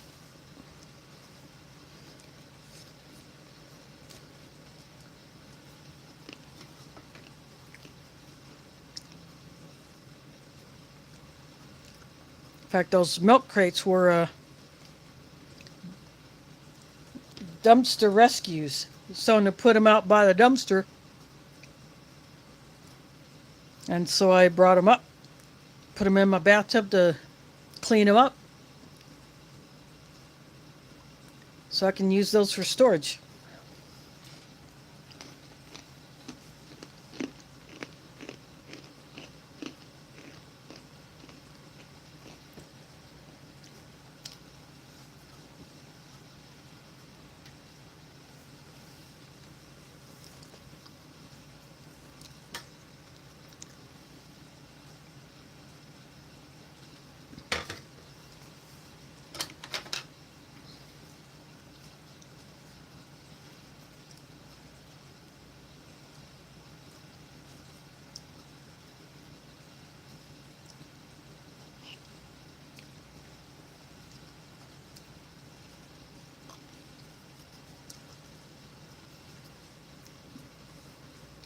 I love it when I can find some things like that for free.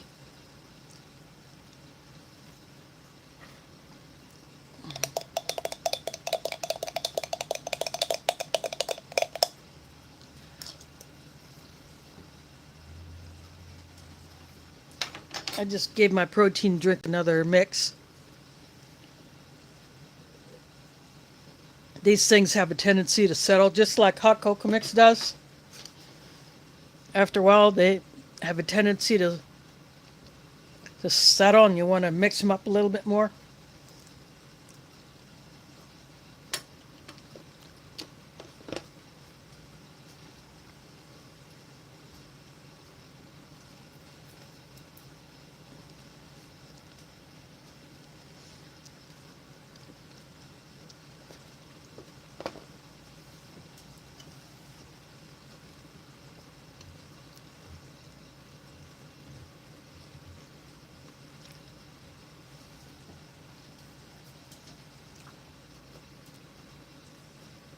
I have 2 other milk crates in one of my closets, but they are holding water containers.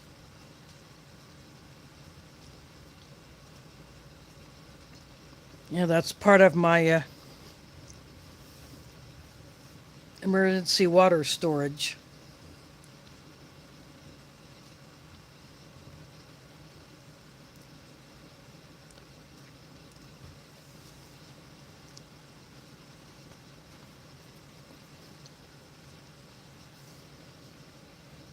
There is Melanie in the house. Thanks for dropping in. A 2020 pack, menu 14, that I jazzed up. Creative Redundancy in the house. Thanks for dropping in. All the way from Canada. Enfos is in Europe. So it's early morning there. But what I did was I added a pouch of chicken chunks,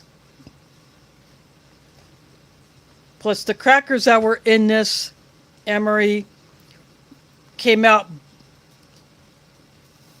in small pieces, so I just laid them down on the bottom. Then I put the chicken chunks on top of the crackers, and then I put the spinach fettuccine on top of the chicken chunks. Then I added my own seasonings. I added some black pepper, cayenne pepper, garlic powder, and onion powder, and some Parmesan cheese, and then mixed that up.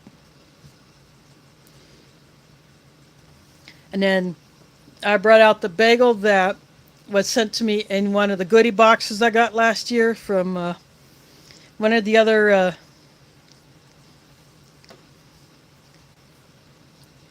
Ration lovers. So I put the peanut butter on that bagel.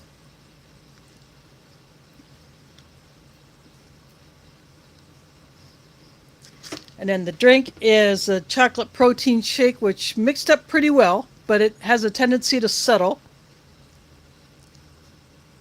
So this actually tastes pretty good. I don't mind drinking this.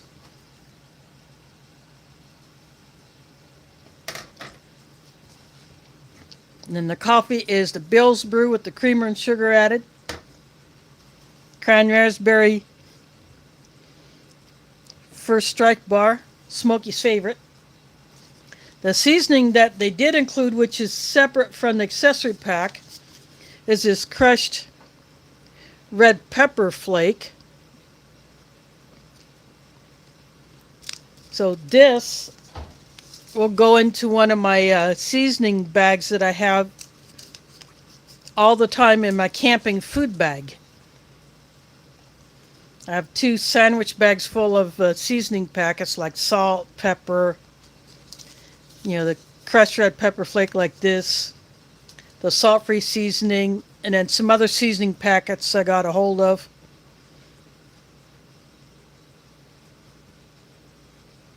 Add the cran raspberry. That's the best of the First Strike bars. Next for me would be the mocha. That was my favorite until I tasted one of these for the first time. Then the chocolate. My least favorite is the apple cinnamon. It's got a completely different texture than these do. They're closer to like a cereal bar.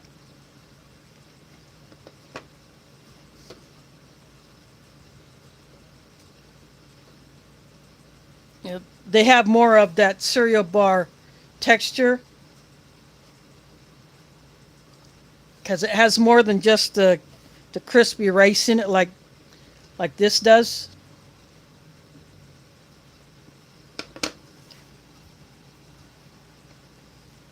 And of course you had your obligatory 2 pieces gum, this and cinnamon. I'm not much of a gum chewer, but I do save all these because I know one of these days I might actually have to chew some gum, either just to have something in my mouth, And I save all these rear rolls. I save all these salt packets. I got a bag with all these books of matches in it. Back.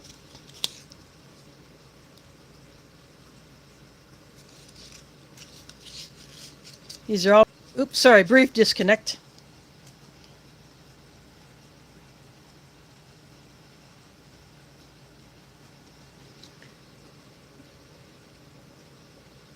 D.D. Bean and Sons.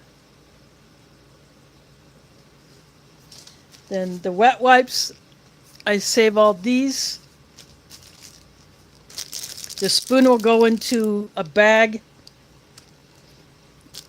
of plastic spoons that I have. And of course, I save all the ration heaters and the beverage bags.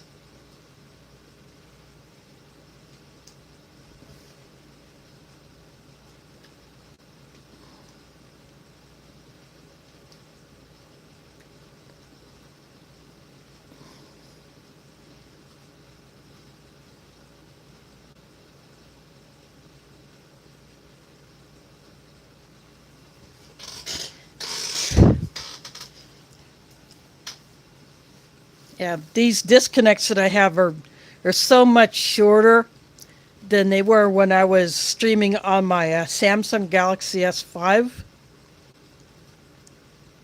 Of course, this one being so much newer, it's got better processing. It handles the bandwidth better.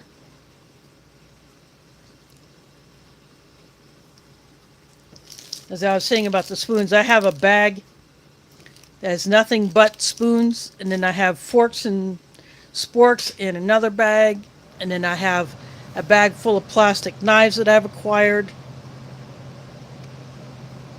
So anytime I get plastic utensils that I do not use, I put them in those bags. That way, when there comes a time where I have to severely restrict my water use,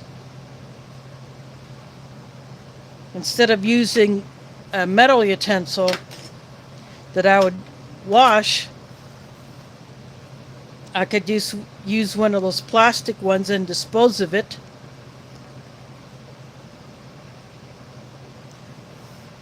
And same with all of the disposable plates and cups and bowls that I have.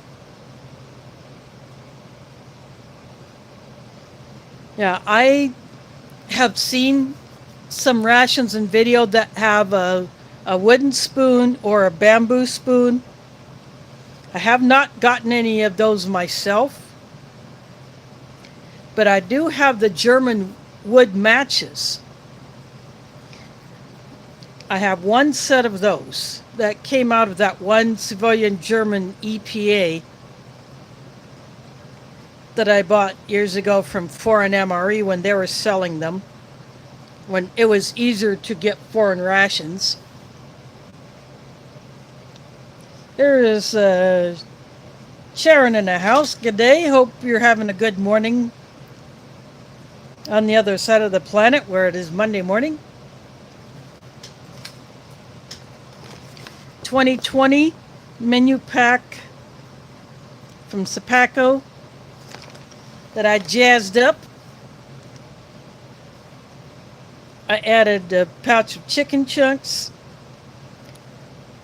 a little spice and Parmesan cheese from my kitchen to jazz it up. And then I brought in the bagel that I got in one of the boxes of goodies that I got from one of the other community members last year. So that's what the peanut butter went on. And this is a protein shake that, in my opinion, beats the Sustagen from the Australian rations by a long shot.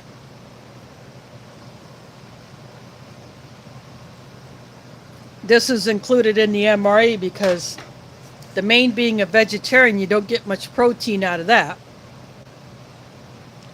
And they want the soldier in the field to have a good amount of protein. So you got the protein shake, you got the peanut butter,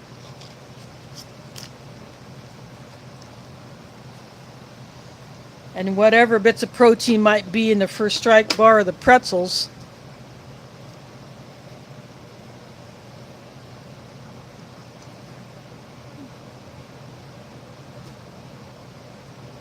Oh, that sucks.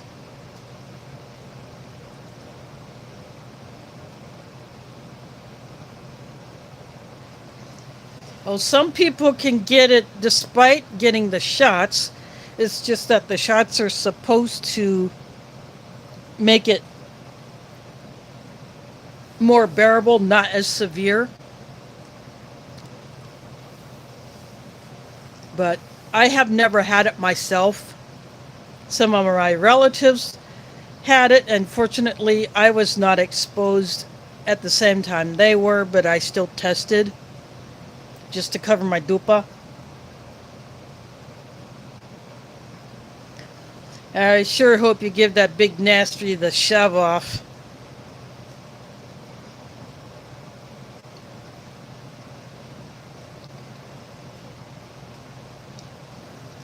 It is winter time over there in Australia. So hopefully it's not too bad as far as weather goes.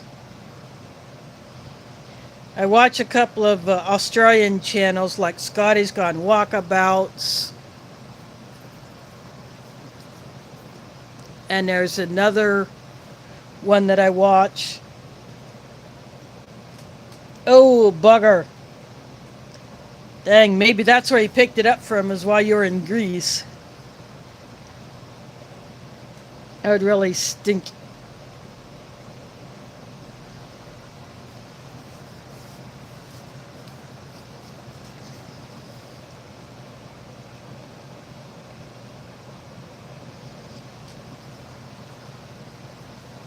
Yeah, that has happened. In fact, my younger nephew went on a trip to Colorado, and when he and his now fiance got it, kind of thinking that he may have picked it up while he was in Colorado or on his way back, and then he gave it to her.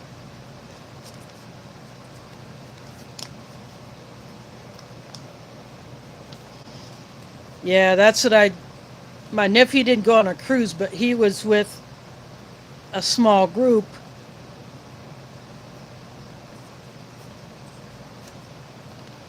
While he was in Colorado. So he could not come on our annual family trip last year. He and his girlfriend holed up in their house.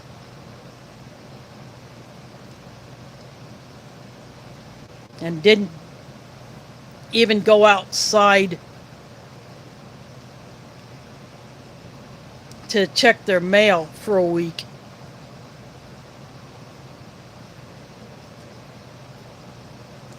But they didn't get too sick with it. But they didn't want to give it to anybody else. And then my mom caught it while she was in a skilled care facility for some rehab after being in the hospital. So she couldn't leave the rehab facility until she tested negative.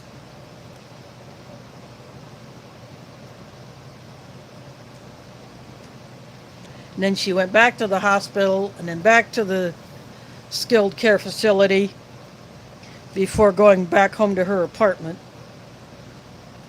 But she didn't get too sick with it. And then two of my siblings got it, but they didn't get too sick with it either. But so far, those are the only people in my family that have gotten it. Wow, that's not bad for winter. It'd be nice. We've had a few days like that during our winters here in Iowa.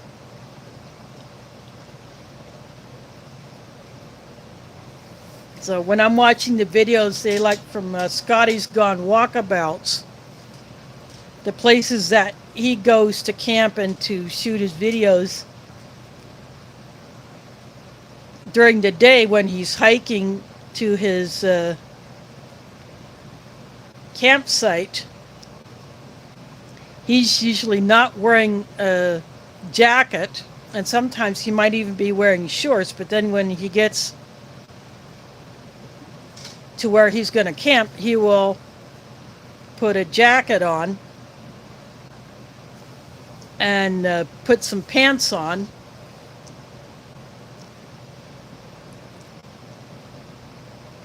Or sometimes where he's gone, there has been snow and sometimes not. Just depends on where he's at, because he goes all over Australia to shoot his hiking and camping videos.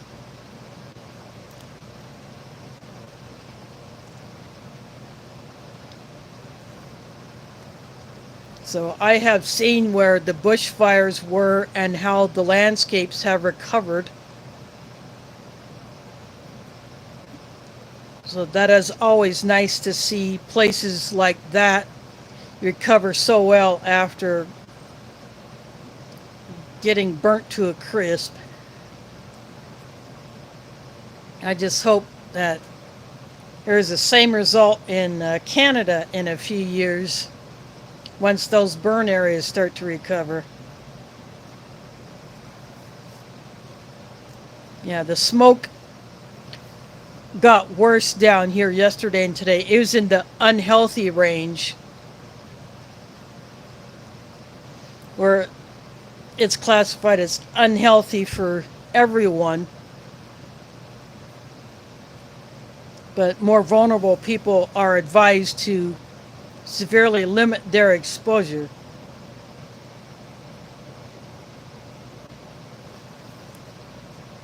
So yesterday when I went out to check on my plants on my deck, I could really smell it. But today the smoke was just as bad, but it didn't stink. Oh, look who it is. It's Mike in the house. Thanks for dropping in. As promised from last week, I said I would be playing with the spinach fettuccine. I added the chicken chunks, some seasonings from my kitchen, some Parmesan cheese, and I brought out that bagel to put the peanut butter on. And that bagel actually tasted pretty good. It's chewy, but it's not undercooked.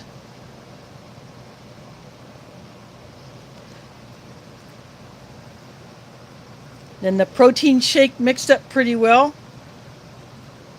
Although it does settle, these things have a tendency to settle, but this one is very pleasant to drink. Oops, sorry, I keep up in the dang foam melt. I still got part of my cranberry raspberry first strike bar. The best one so far. Got some of the coffee left, the Bill's Brew.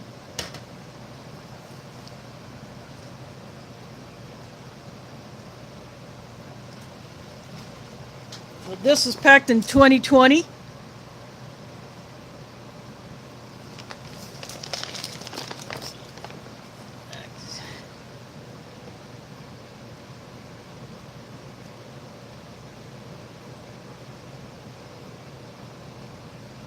There's a good shot of date code. It was double packed,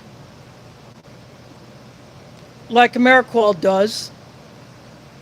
I think Sapaco must be doing that with all of their MREs that they pack.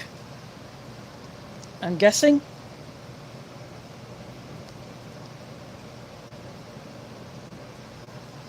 I don't know if that's true or not, but this one was one of those double packed ones with the inner bag. But the crackers had a bend to it like this. Yeah, that much of a bend, so I knew they were going to be crumbly.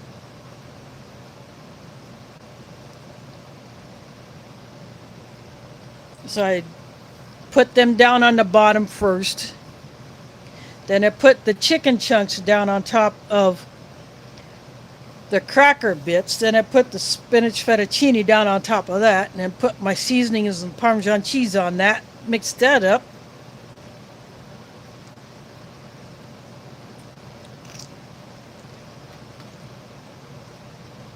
And that really jazzed it up. What was here was the honey mustard pretzel bites.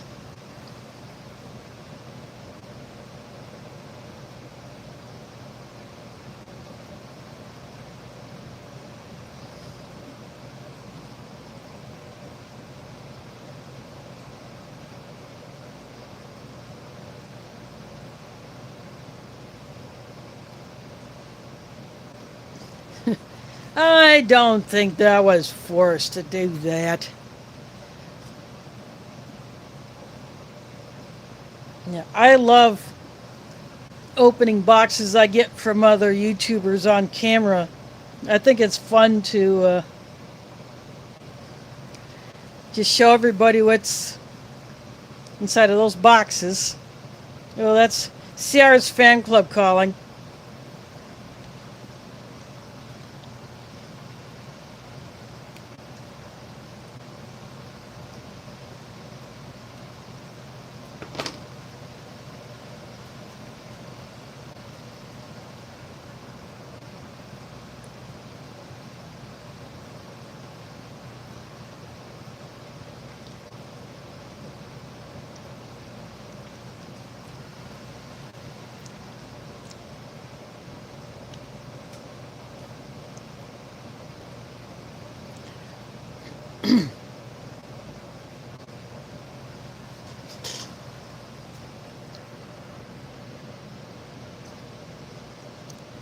Soldier's Girl Prepper, welcome to my Sunday night dinner stream.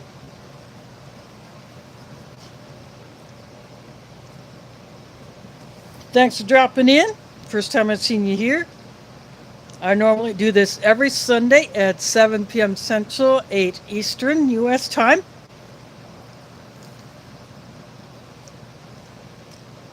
And next week, I will bring out my other tactical food pack that I got from MRE Mountain. That one is the beef pasta bolognese. And I may bring out the parm for that. I did the first one that I got in that pair last week. And I'm going to do the second one next Sunday. Then on the 30th, I will not be live because I will be at camp. The annual family trip to Lake Icaria, which is outside of the town of Corning, Iowa. An area that my late dad knew from childhood. So he knew that place very well, even before the lake was created.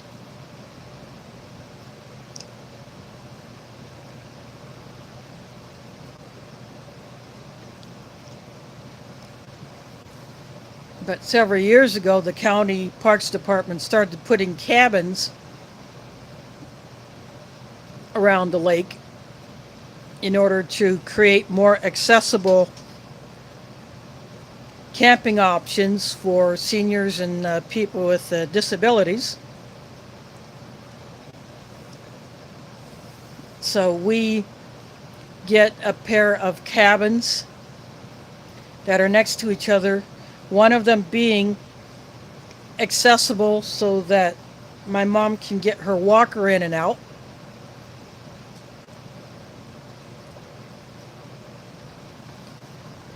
So the other cabin has steps that would be too difficult for her to go up and down. And she does have mobility issues. and she will be turning 80 in October.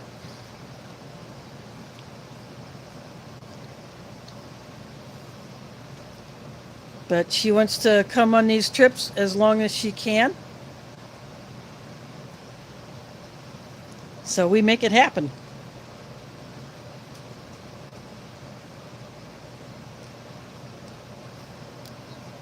So we split our group between the two cabins, and we use the accessible cabin as our,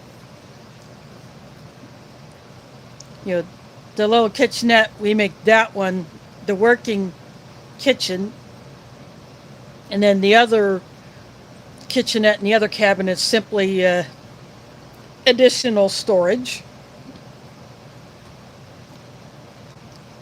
because we bring a lot of food. We take a good amount of food with us, and then when we get our stuff into the cabins, then we do some additional grocery shopping to get some of the perishable foods that we were not able to bring with us, because, we try to have as few vehicles as possible, but we still end up with 4.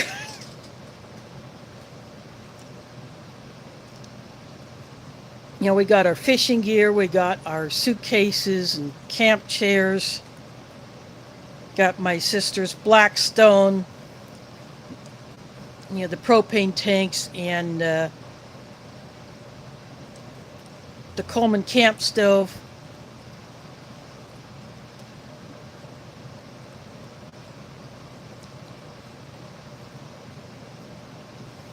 And I'm hoping that she was able to get a new top for her canopy that we put up over the picnic tables. No, this is not KOA. This is completely county run. KOA is like a national campground chain, for lack of a better word. We do have KOA campgrounds here in Iowa, but Icaria is not one of them. This is completely county run. It's a county park and not a state park.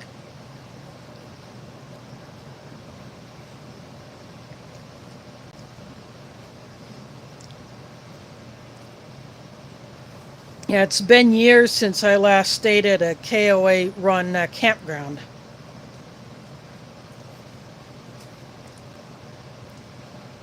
But last year, my sister's canopy, the fabric part of it that goes on top of the frame, got really messed up by some strong winds that we had. We had some brutal winds last year. So despite our efforts to duct tape the holes and just to make it stay in place,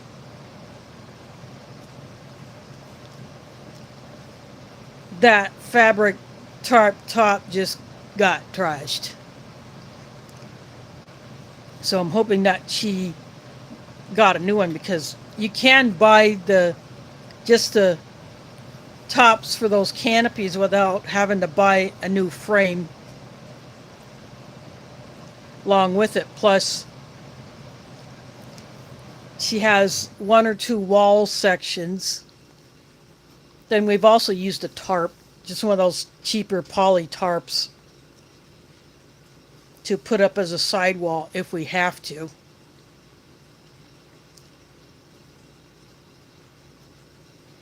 But Icaria has a swimming beach that we go to. Then outside of the park itself, there is a marina and a bait shop.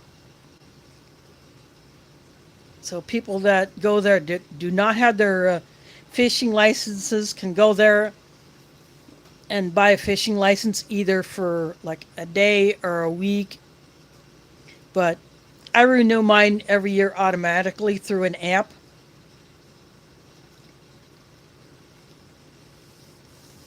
So I don't have to worry about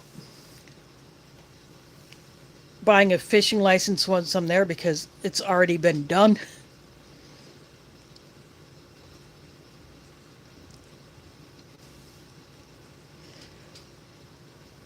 But as I said before, the lake has memorial benches all around it.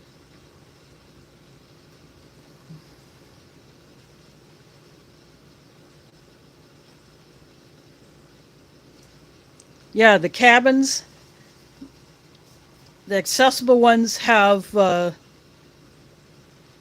grab bars around the toilets and in the showers.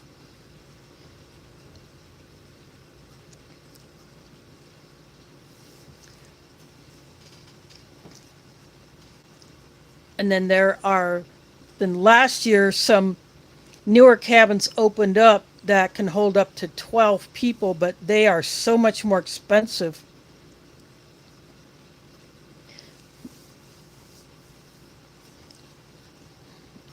And they're farther away from the water's edge than what we normally like.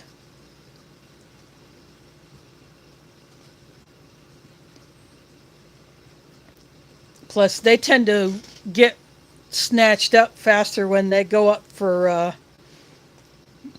on the site for reservation.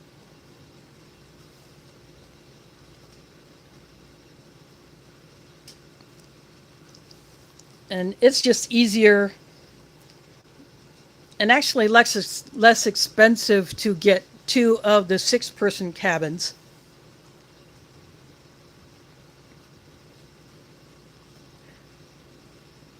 And plus, they are closer to where the memorial bench is that has my dad's name on it. And that's our preferred location anyway.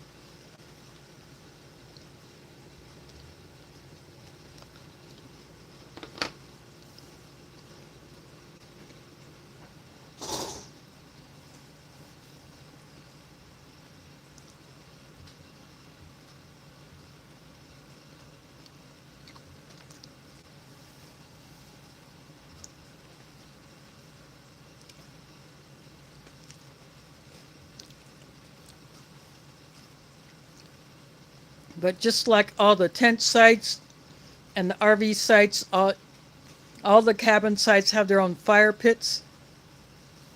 They have the water pumps, even though there is running water inside the cabins. But the water pumps are great for, see, if you've gone down to the lake and you wear the water shoes,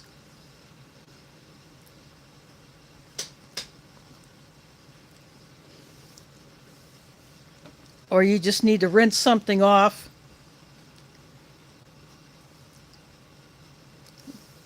or you want to fill up a large container full of water to douse your fire,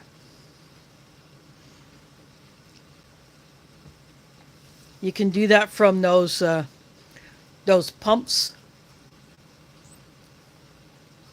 But the cabin areas also have, separate bathrooms with showers for some of those cabins that don't have their own toilets. There are a few cabins that are the more primitive type with no toilets or showers, so people would have to go to the separate bathroom, which is just a few yards away from those cabins. Then that area also has a fish cleaning station. So you go there to clean your fish. Instead of doing it in the cabin, you have that specific spot to clean your fish. That way you keep the smell out there. And you can put all of the scrap into, I think there's a trash can there.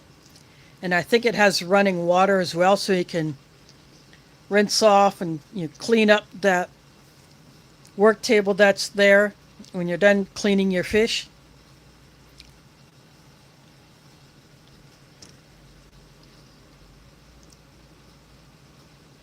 Yeah, I am going to be fishing. I got my rod bag. I just want to put my fish scale in it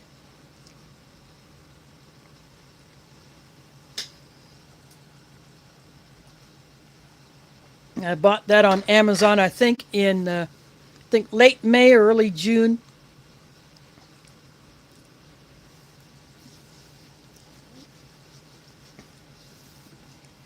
I have one of those fabric rod bags that I can put my collapsible rod in.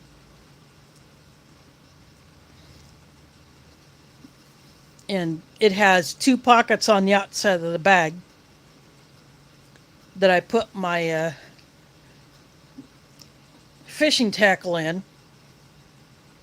But I could put two collapsible rods in that bag if I wanted to, but since I only own the one, I just secure it with the little Velcro straps that are inside it. I put my rod holder in there, and that's probably where I'll put my fish scale, because my other pockets are full of other items.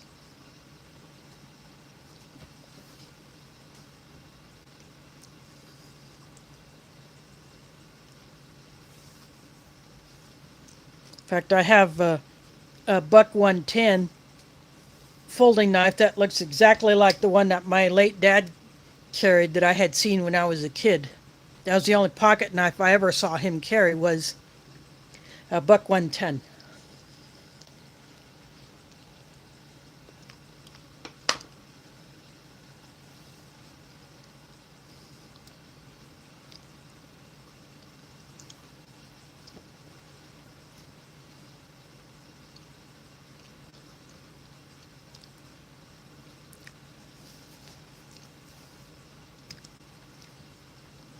I wish it was his knife, but I think either my brother or my younger nephew has it. But I found one that looks exactly like it, and the brass bolsters on the ends, they have a bit of patina to them, so they look like they've been around a few years, and the guy I bought it from had it for quite a number of years, and it just needed a tiny bit of cleaning on the inside.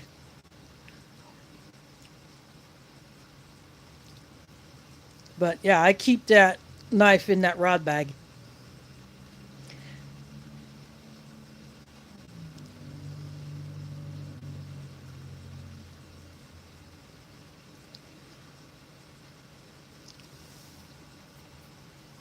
One thing I do not have is a pair of fishing gloves for handling fish with like spiny fins, like the bluegills have, or to kind of keep your hands from getting too barbed up from the catfish.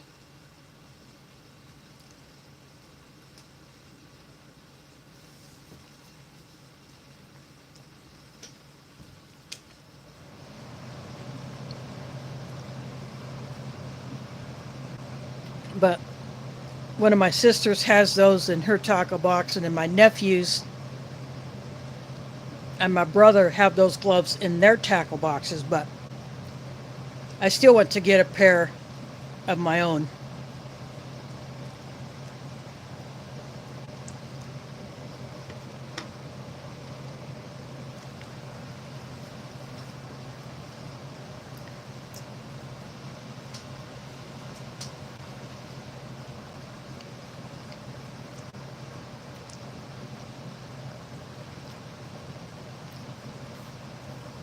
Mostly catfish,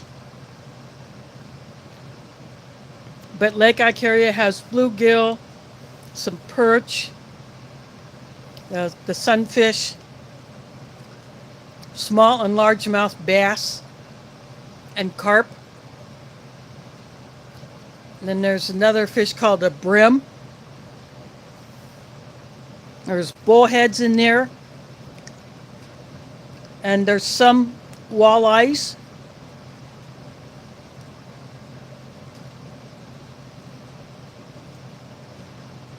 But according to the county, the carp is invasive, and they would like less of those fish in that lake.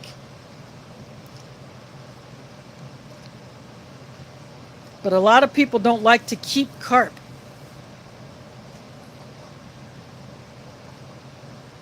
Now, a few years ago, I'd caught a big fatty carp, but no one was interested in keeping it, so it went back into the drink.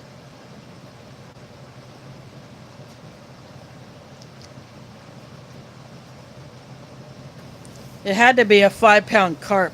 That thing put up a fight. They will make you work for it.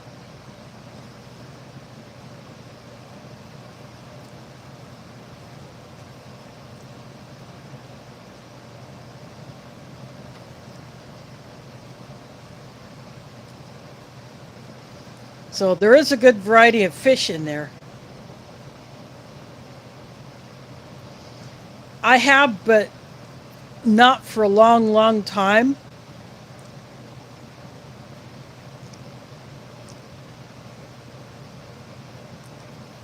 They are a really white meat fish. Not really a whole lot of flavor to them, but you get a big enough carp, you can get a lot of meat off of one fish. But the thing is, they have a slimy type substance that makes them hard to handle. Yeah, just your average whitefish, they will definitely take on any kind of seasoning you add to them.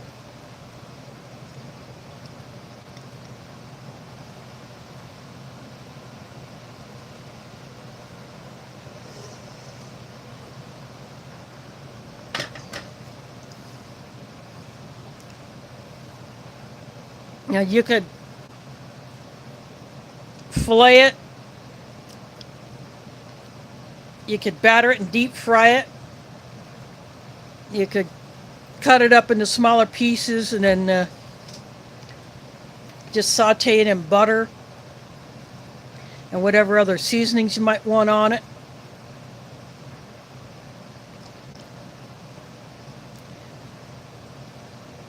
You know, you can make fish tacos with it. But it's just your standard white fish.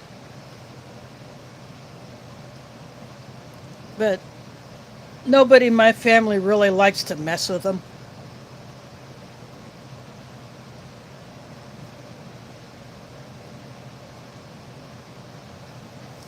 But I'll tell you, they are fun to catch. When you catch one, they will make you work for it.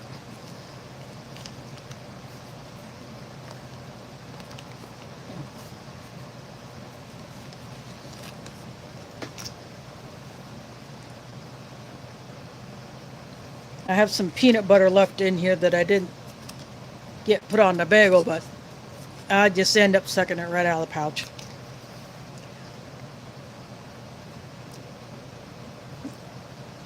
But one fish I have not heard of being in there is trout. And here in Iowa, if you want to specifically go for trout, you have to get what's called a trout stamp added to your fishing license, and that is an additional fee. I have never done that because I have never been to any places where trout are the dominant type of fish.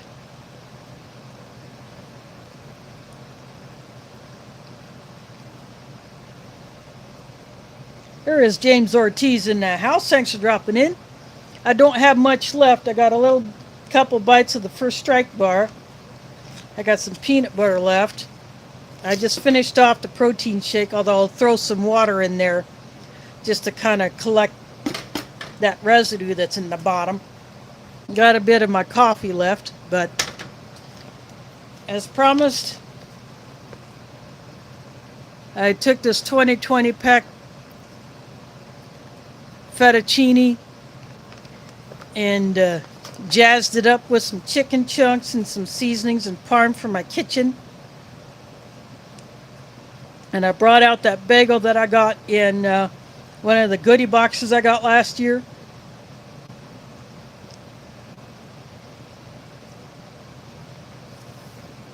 And the crackers that came out of this one were literally bent like that. So I knew they would just fall apart when I opened it. So I put those down on the bottom. I put the chicken chunks on top of that, and then I put the spinach fettuccine on top of the chicken chunks. Then I added my seasoning blend. It was just black pepper, cayenne pepper, garlic powder, and onion powder. Then I put some Parmesan cheese on top of that and then just mixed that up.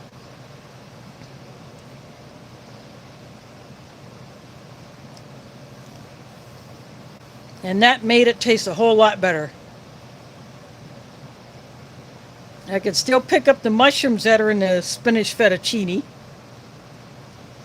fact, I like the mushrooms in there. I'm glad they're in there.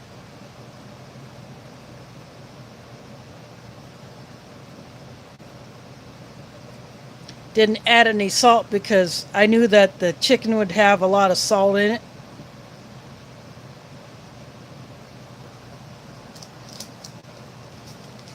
So that little goodie gets put away.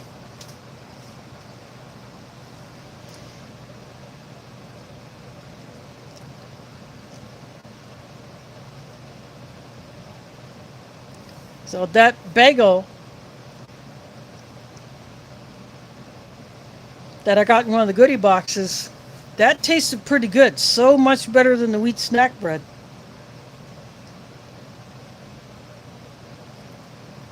It was a bit chewy, but it didn't taste like it was not baked long enough.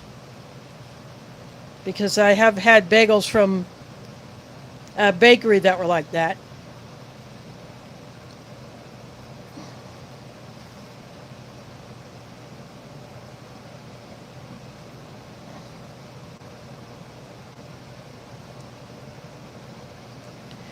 Yeah, although people out, the soldier out in the field who would be given this particular menu may not have had anything on them to add to the fettuccine to make it taste better.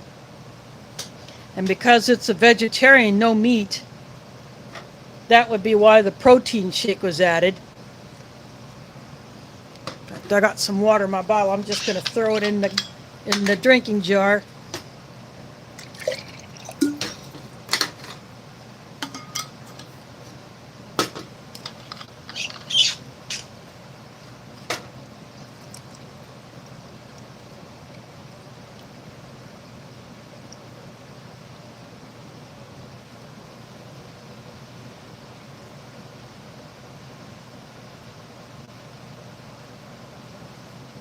Yeah, that took care of that.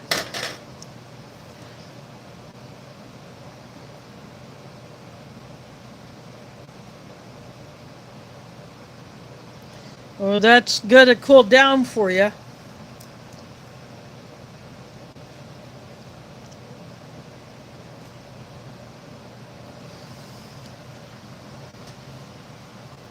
Now today it was a bit on the warm side, but not too hot, but it was humid as heck.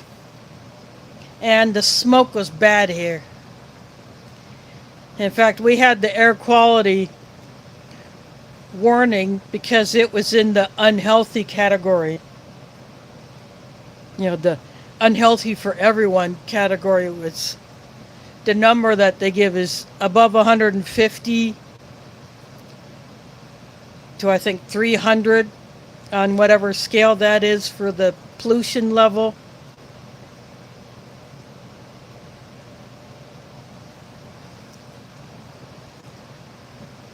But at least the air didn't stink like it did yesterday.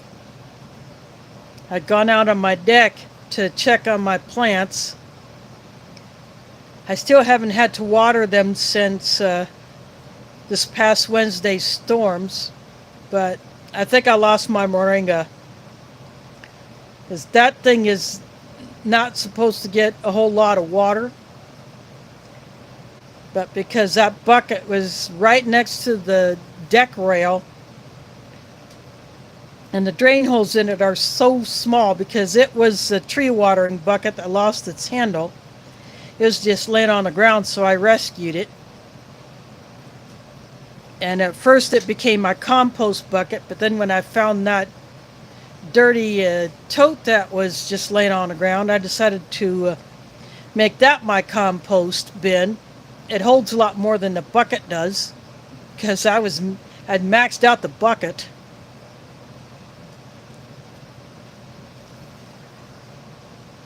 So I put compost back in that bucket and planted the moringa seeds in there that I got from Florida. But that thing takes a long time to drain out.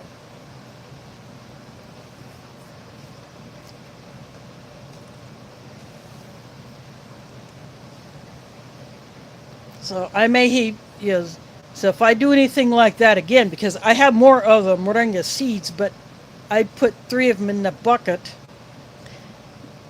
And one sprouted. I thought another one was, but I guess that, whatever that was, kind of fizzled. And then I saw another sprout, but then that storm came by last Wednesday morning, and there was like 3 or 4 inches of water on top of the compost, because I just filled it full of compost and planted the seeds in that.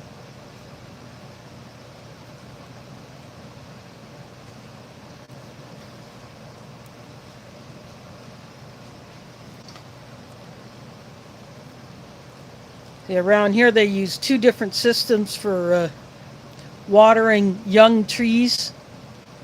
They'll drill tiny holes in 5-gallon buckets and then attach the bucket to the base of the tree that has this deer wrap plastic sleeve around it, around the trunk.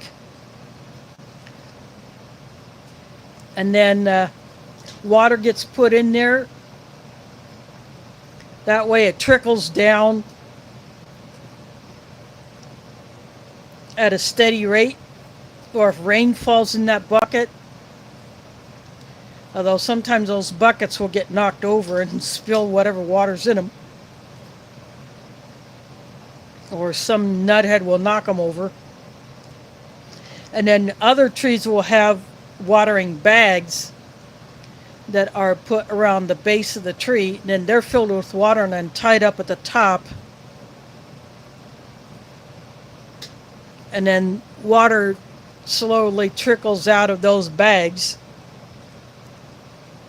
So I've seen both, but that bucket that I found laying on the ground lost its handle, so it was no longer attached to a tree. So I decided I'm going to claim it, because I needed something bigger to put compost in. When my little bucket in my kitchen gets full, I needed something to empty it into, so I decided to start using that bucket. But now that I have that tote, I can put more compost out there and not max out the bucket before I keep generating compost in the kitchen. So I can plant in that bucket, but I may either next time just reposition that bucket so it's not right in front of the deck rail where the rain could fill it.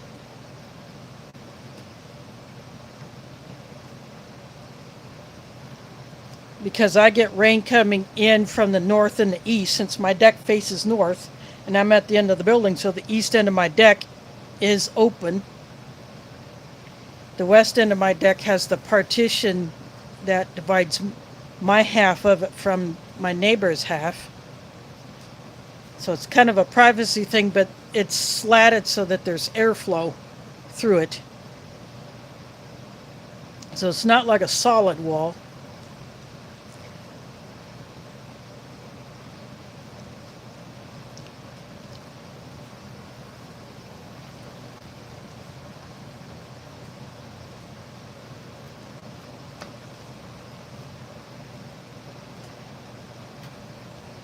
But I will probably give all of my plants a drink tomorrow, because I went out there earlier this afternoon to check on them. And the soil was still damp. It wasn't dried out on the top.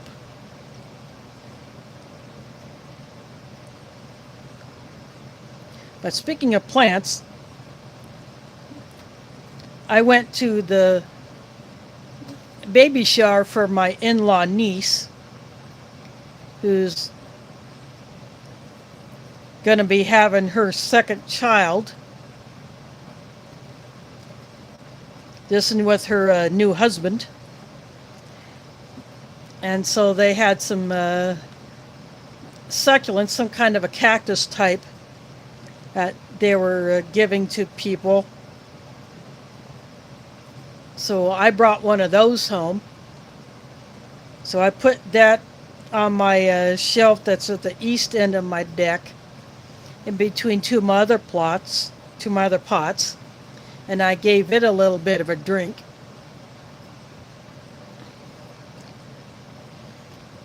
So it won't get watered for a while.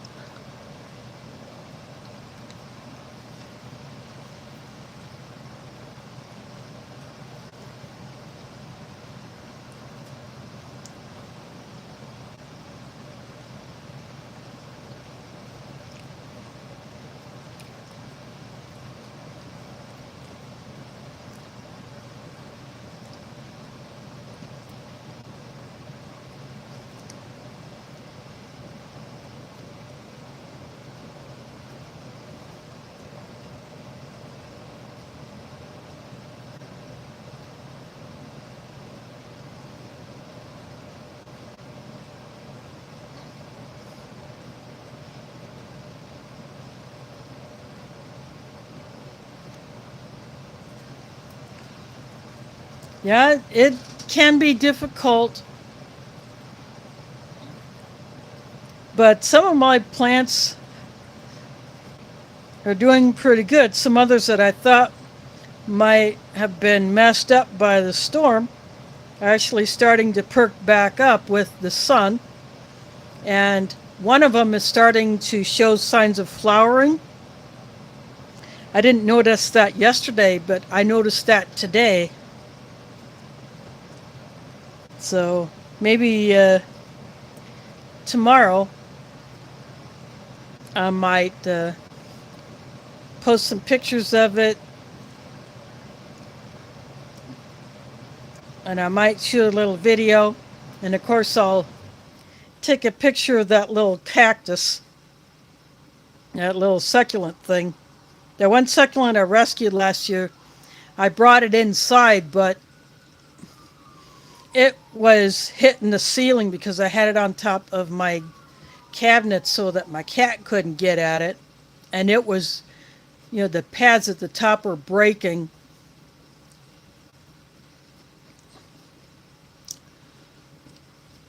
And it's hard to get on my step stool to reach up there and water it, so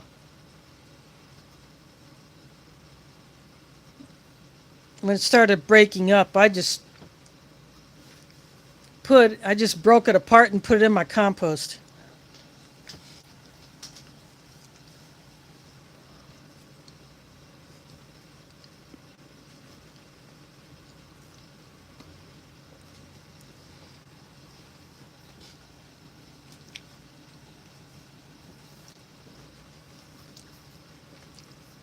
And now, thanks to some very inexpensive eggs I was able to score last week when a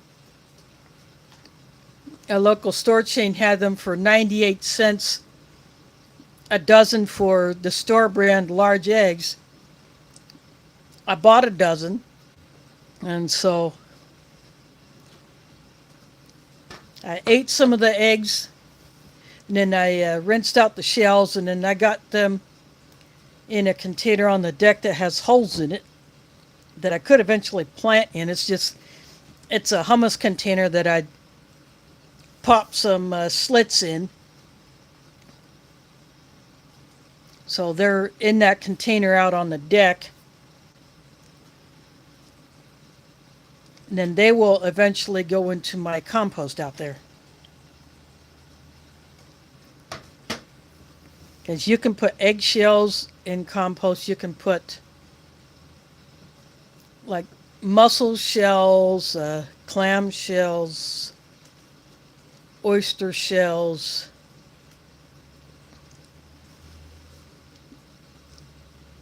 I guess any kind of fish scrap. So I cooked some salmon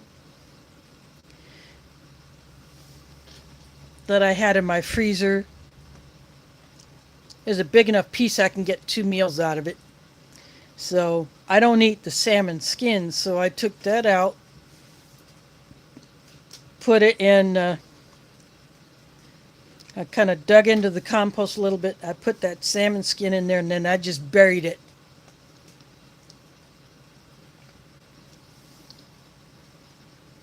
And now it's completely obliterated. It's broken down.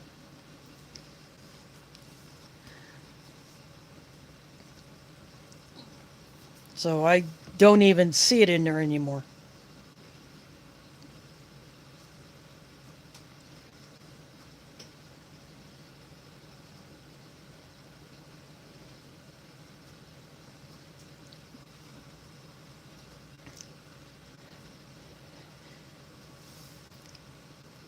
Yeah, it's probably if if you do the composting, put it into the compost and then mix them into your compost.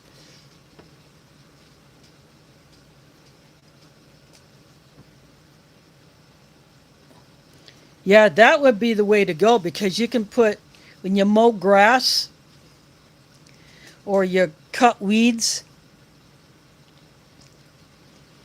or you collect leaves in the fall, you can put all that together.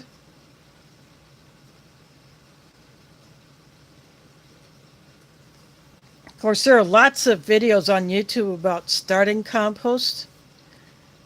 And one thing I found out that I didn't realize until this year was that in the past I wasn't adding water to it. I was just putting it dry out into the bucket. And if it got water in it from rain or just moisture from what I was putting in it, like my fruit and veggie scrap or coffee grounds, because the base of my compost is coffee grounds, spent coffee grounds. But every once in a while, I'll throw some water in there and then mix that up.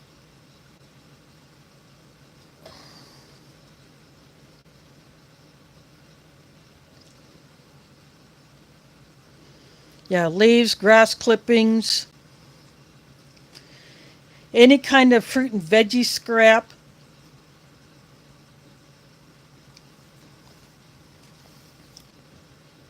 Fish scrap. No other meat scrap. You don't want to put dairy in there. You don't want to put any kind of oils in there. You don't want to put any kind of meat, other meat fats. Although there are prepared bone meal that you can buy from a store or online that is it's basically dried and crushed bone, but it's just nothing but powdered bone that's somehow been processed. I have no idea how it works. And then there's something else called blood meal, which is another powdered product that you can put in your garden. And if you have chickens, you can add their manure from it when you clean out the chicken coop. And you take their bedding, which has all of their crap in it. You simply add that to the compost. Or you can actually buy packaged processed manure that is probably already mixed with some kind of other plant matter.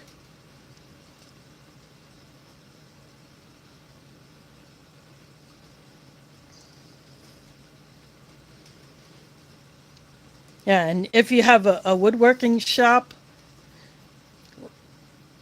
you can put all the sawdust and planer shavings in there, as long as it's not from pressure treated wood. You don't want that in your compost. You can, yeah, it's fun to build with it, but you don't want to use that in compost. There is Diana in the house. Thanks for dropping in.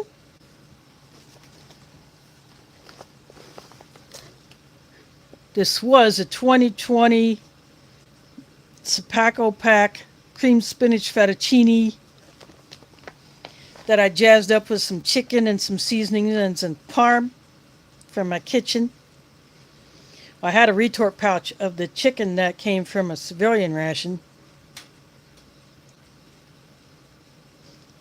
Once I added the chicken, the crackers, that came out all busted up anyway, so I kind of had a feeling I would be putting them down first with the chicken on top, then the spinach fettuccine on top of that, and then I added the Parmesan cheese, some black pepper, cayenne pepper, garlic powder, and onion powder, and then I just mixed all that up, and then that really improved the taste. Yeah, my tray looks crooked, but I think my phone is crooked. But I'm leaving, heck with it. And then I added a bagel that came out of one of the goodie boxes that one of the other community members sent me. And that's where the peanut butter went. Well, some of it. I still have some in here, and I'll just suck that out of this packet later. And then this came with a chocolate protein shake, which mixed up pretty well. And the Bill's Brew coffee.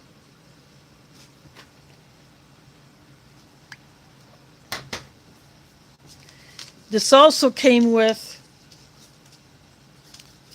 the crushed red pepper flake, but I didn't know this would be in there. But I already added my cayenne pepper, so this is going into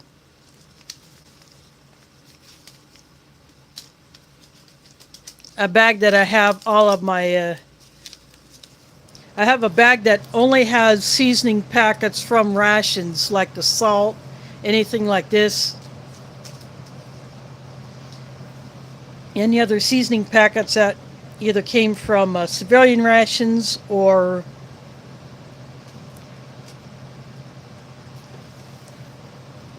from meals that I get, where I get a little packet that might have some salt and pepper in it,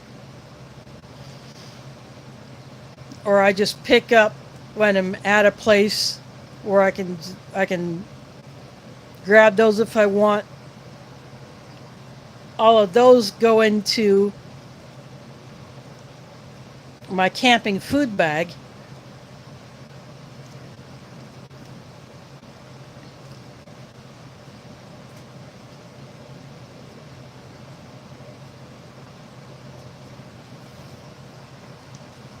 And then I have a Ziploc bag that I keep all of my moist towelettes in. I save all these. I save all the rear rolls.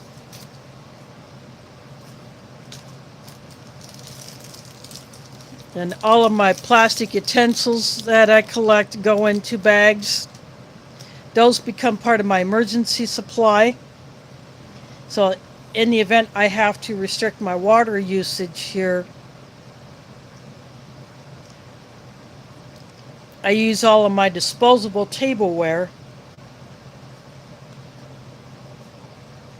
Now I can throw away instead of using water to wash things that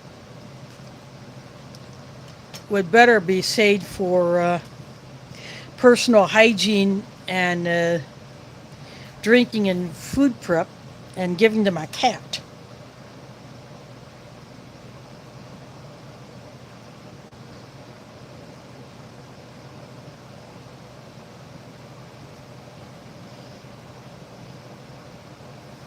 Yeah, that's what I do. I also keep little packets that I put together. I have a food bag in my get home bag. I have a food bag in my bug out bag that I have things like this in. And I have some gum in them. Or like the little Tic Tacs that I get out of Canadian rations, or the caffeinated mints that come out of First Strike rations. I have the caffeinated gums. Then I have gums and some of the mints from foreign rations. I have a good collection of those.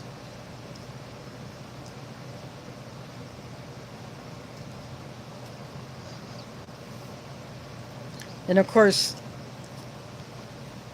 any extras of things like this that I've gotten, I have these that I can go through. Like from MRE Mountain, when I bought those two tactical food pack rations that were made in Estonia, and the Coca-Cola caffeinated chocolates, I got a pack of 20 of the chocolate peanut spread packs. So I got 20 of those.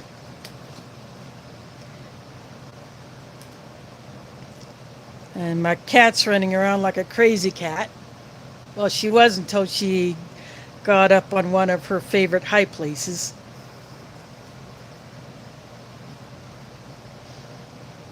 Sometimes Pumpkin likes to make an appearance, sometimes not.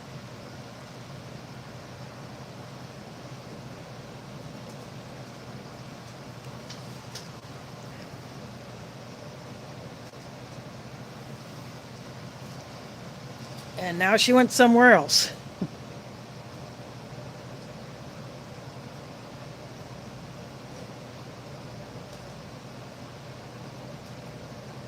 Yeah, the caffeinated military energy gum. There are 3 flavors of those that I have seen. And then there are the caffeinated mints.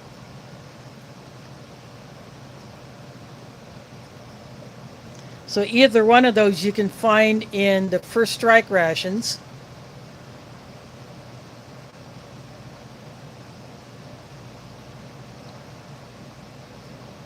Or you can simply buy them separate from sites that do sell those.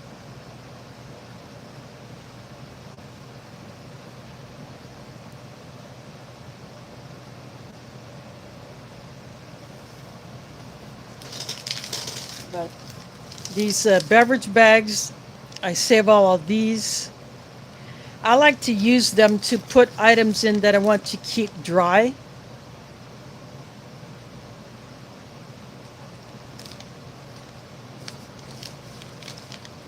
In fact, this is big enough I could put my phone in that I'm streaming on right now.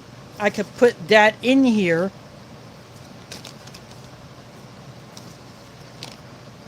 And I also save all of the ration heaters. Like those tactical food pack bags are actually ration heater bags because they have a hole in it for the steam to escape. And even though the entrees in those rations are freeze-dried, I still got the heater elements. So if I had a can or 1 or 2 retort pouches that I wanted to heat up in there, because those bags are so big, I could put something larger in there. I could open up that element, put that down in there, put whatever in I wanted to heat up, put the water in, zip it closed, and then the steam will just escape out that little hole that's punched in the bag.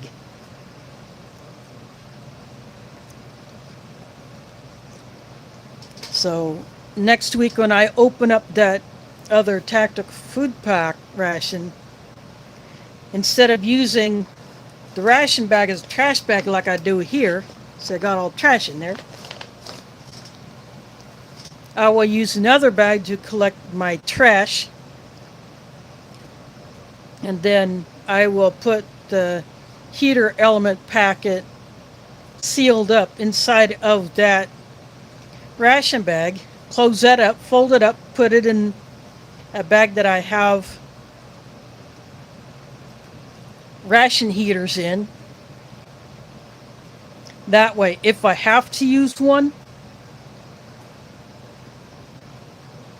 I can do that. So if I want to heat up something and I don't want to use any kind of fuel, or I want to do it discreetly,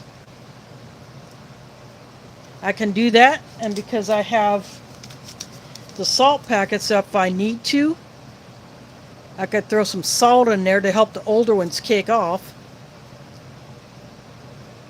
Although yesterday when I watched one of Steve 1989's videos, he opened up a 90s MRE that had a very short run menu, and he did not add salt to that ration heater. He simply put the retort pouches on either side of the heater bag and not in it, threw the water in, put the whole wad inside of the main box because this is a 90s ration. The entrees came in a box, whereas they got rid of that after 2014. And then that thing just kicked off and it actually got pretty warm.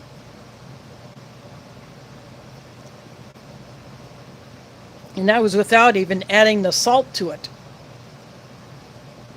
So sometimes old heaters can work.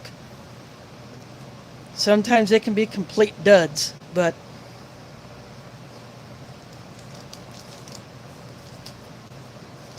that's another reason why I like to keep all these salt packets, is not to add to the food, but to add to the ration heater if I need to do that. And plus all these small items would be good barter items. So I got a bag with all these matchbooks. Keep them in a Ziploc bag, that way they're kept dry.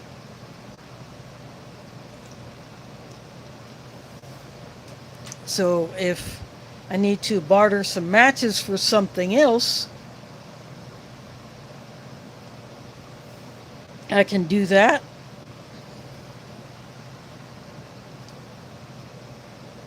So I have items that I have set aside specifically for barter if I have to do that.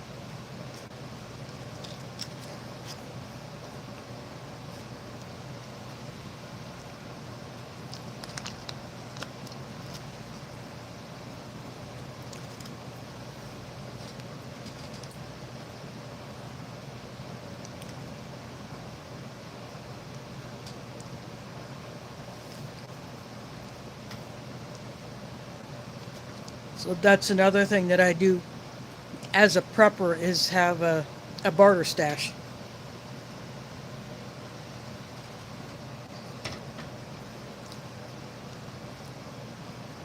And because I live in a small apartment, I can't hold a whole lot.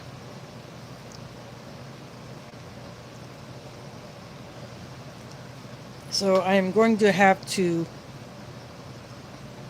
come up with the solution that someone else local here would have to be willing to help me out with. I don't drive, so I just can't go to a storage locker and stuff stuff in there.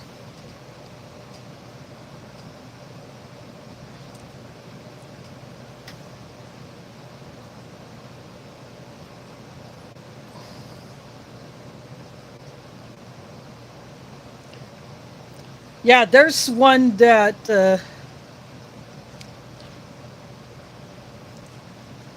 that Gundog has used called a Hot Logic.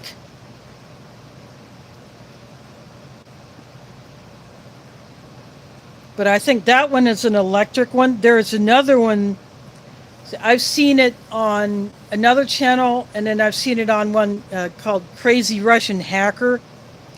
He has opened up rations, but he doesn't do them justice, but he has shown one of those boxes where it has a ration heater type element that you put some water in, and then you put your food in the dish that goes on top of that, and then you put the lid on.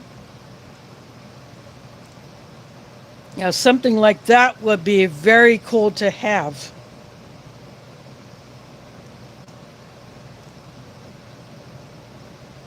I think those might be available on Amazon. Yeah, I will watch some of his videos once in a while,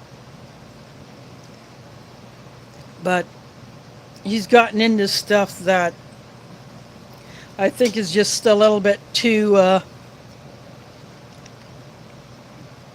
don't know, it's just,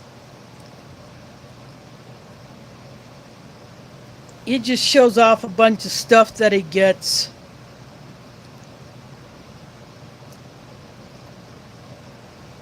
That he may not have a whole lot of knowledge about.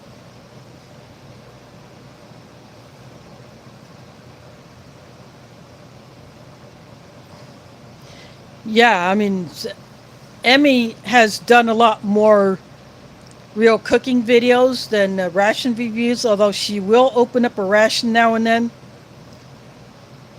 But she's done a lot more cooking videos, just other types of food videos. So she has branched out.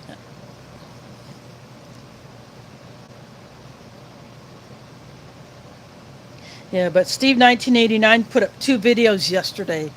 One on that short-lived MRE main called the Country Captain Chicken.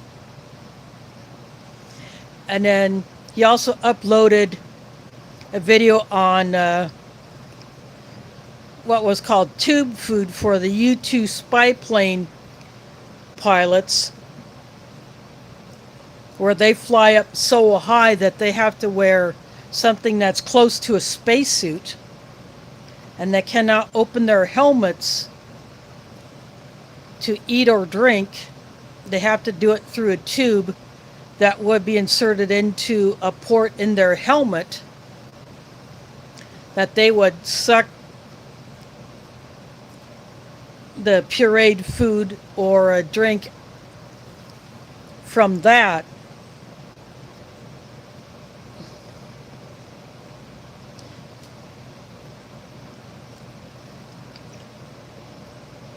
Yeah, so this was, it's something like the Russian tube food, but this came with a special straw that you screw on the end of the tube,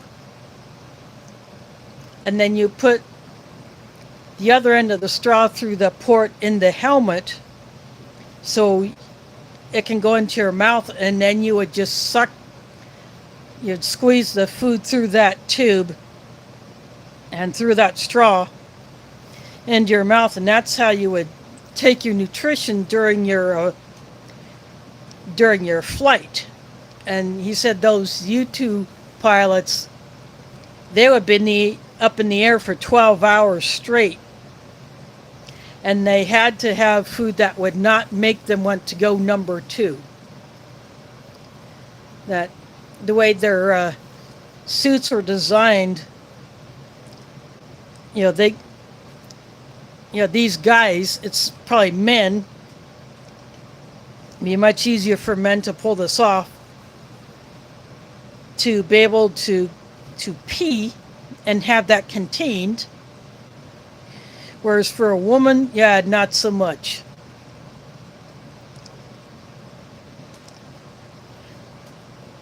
But they had to have a kind of food that would not make their bowels move. And they had to eat a certain diet for several days before they went up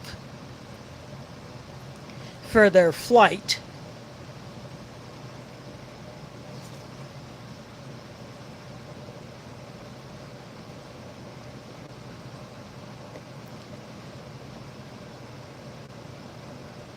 Yeah, he he doesn't post very often, but sometimes he may drop two videos in the same day. Yeah, plus, I mean, you're at a high altitude, and that could cause some problems if you did things wrong when you're at 60 to 70,000 feet up.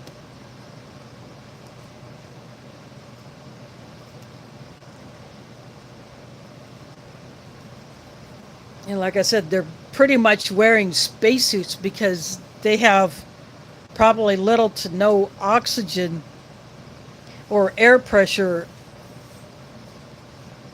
inside the plane when you're that high. That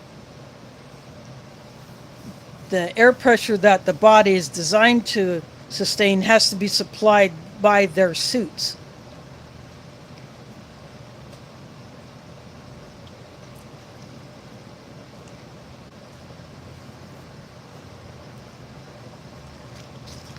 And it's not like, you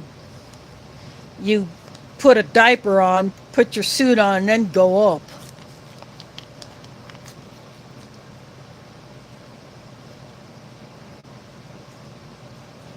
And for one thing, that would be a huge mess. Because who knows where that could go.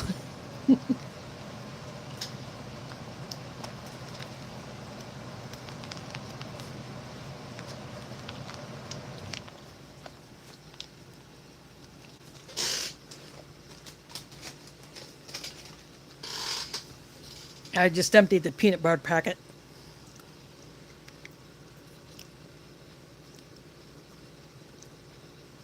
But yeah, apparently he really had to go to great lengths to get a hold of these U2 uh, food tubes because they're very, very difficult to find. Only a certain number are produced every year, and those planes are still flying because these tubes were produced in 21.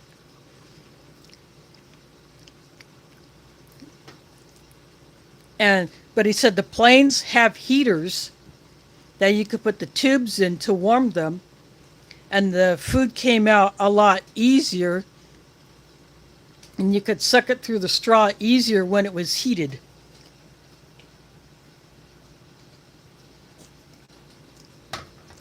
So the first one he opened up, he didn't heat it, but the second one he opened up, he put it in some boiling water for a few minutes to heat it up.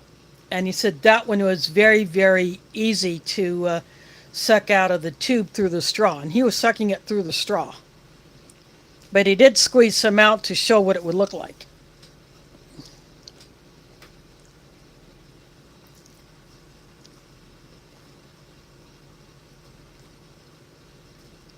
But the ones that he did open up, he said were very, very good. They didn't taste like baby food. They had a good aroma to them.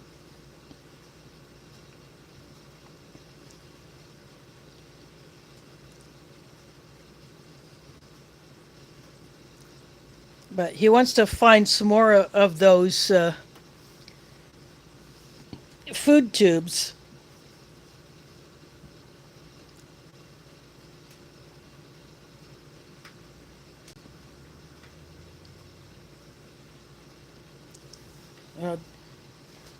I'm guessing that he doesn't post a whole lot very often because of his schedule.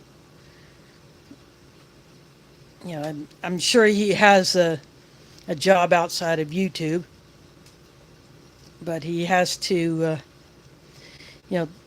what he is after, it takes him a lot of time and effort as well as money to get certain items, and he has to probably call in some favors.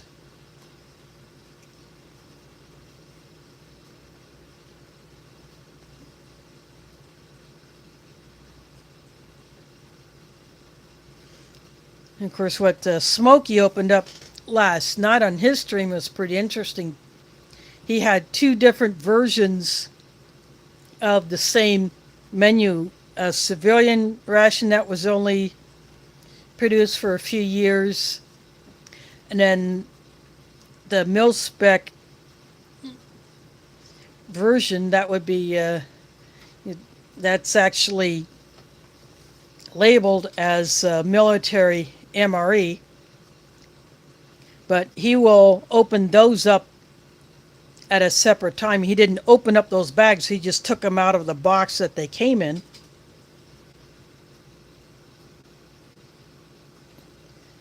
Okay, thanks for dropping in, CR. I'm probably going to go ahead and call this one done anyway because I'm done. I finished off my coffee.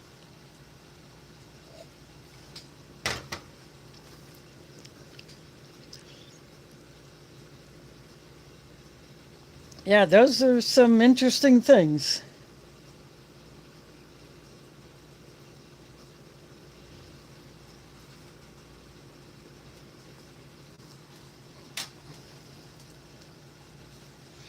Yeah, I'd done this before with the spinach fettuccine, but I just added the chicken chunks to the fettuccine. I didn't add anything else to it like I did tonight. Yeah, I wanted to have a little fun with it, do a little something different.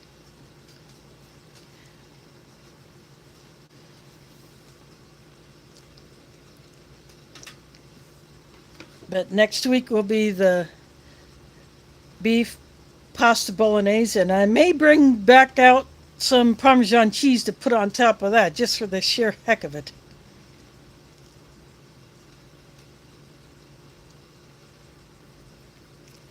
Again, July 30, I will not be live because I will be at camp, and I won't be taking any rations with me. For one thing, internet service out there can be spotty at best.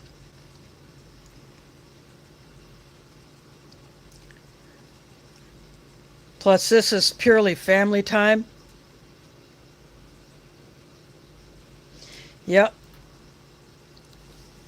And when I got that container Parmesan cheese that I have, I got it at Walgreens, and that was the last one that store had. And I used my balance reward to get it.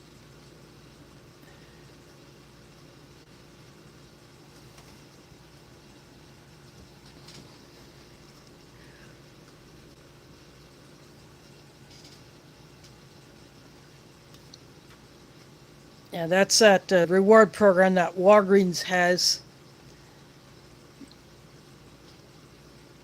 So I earn a few cents every time I buy something, and then when I reach certain dollar amounts of it, I can go ahead and use it, but I wait till I build up to, usually I wait till I get at least $20 because I can burn $20 at the most. But that definitely helps. That little bit helps. But yeah, I think I'm going to go ahead and call this one good.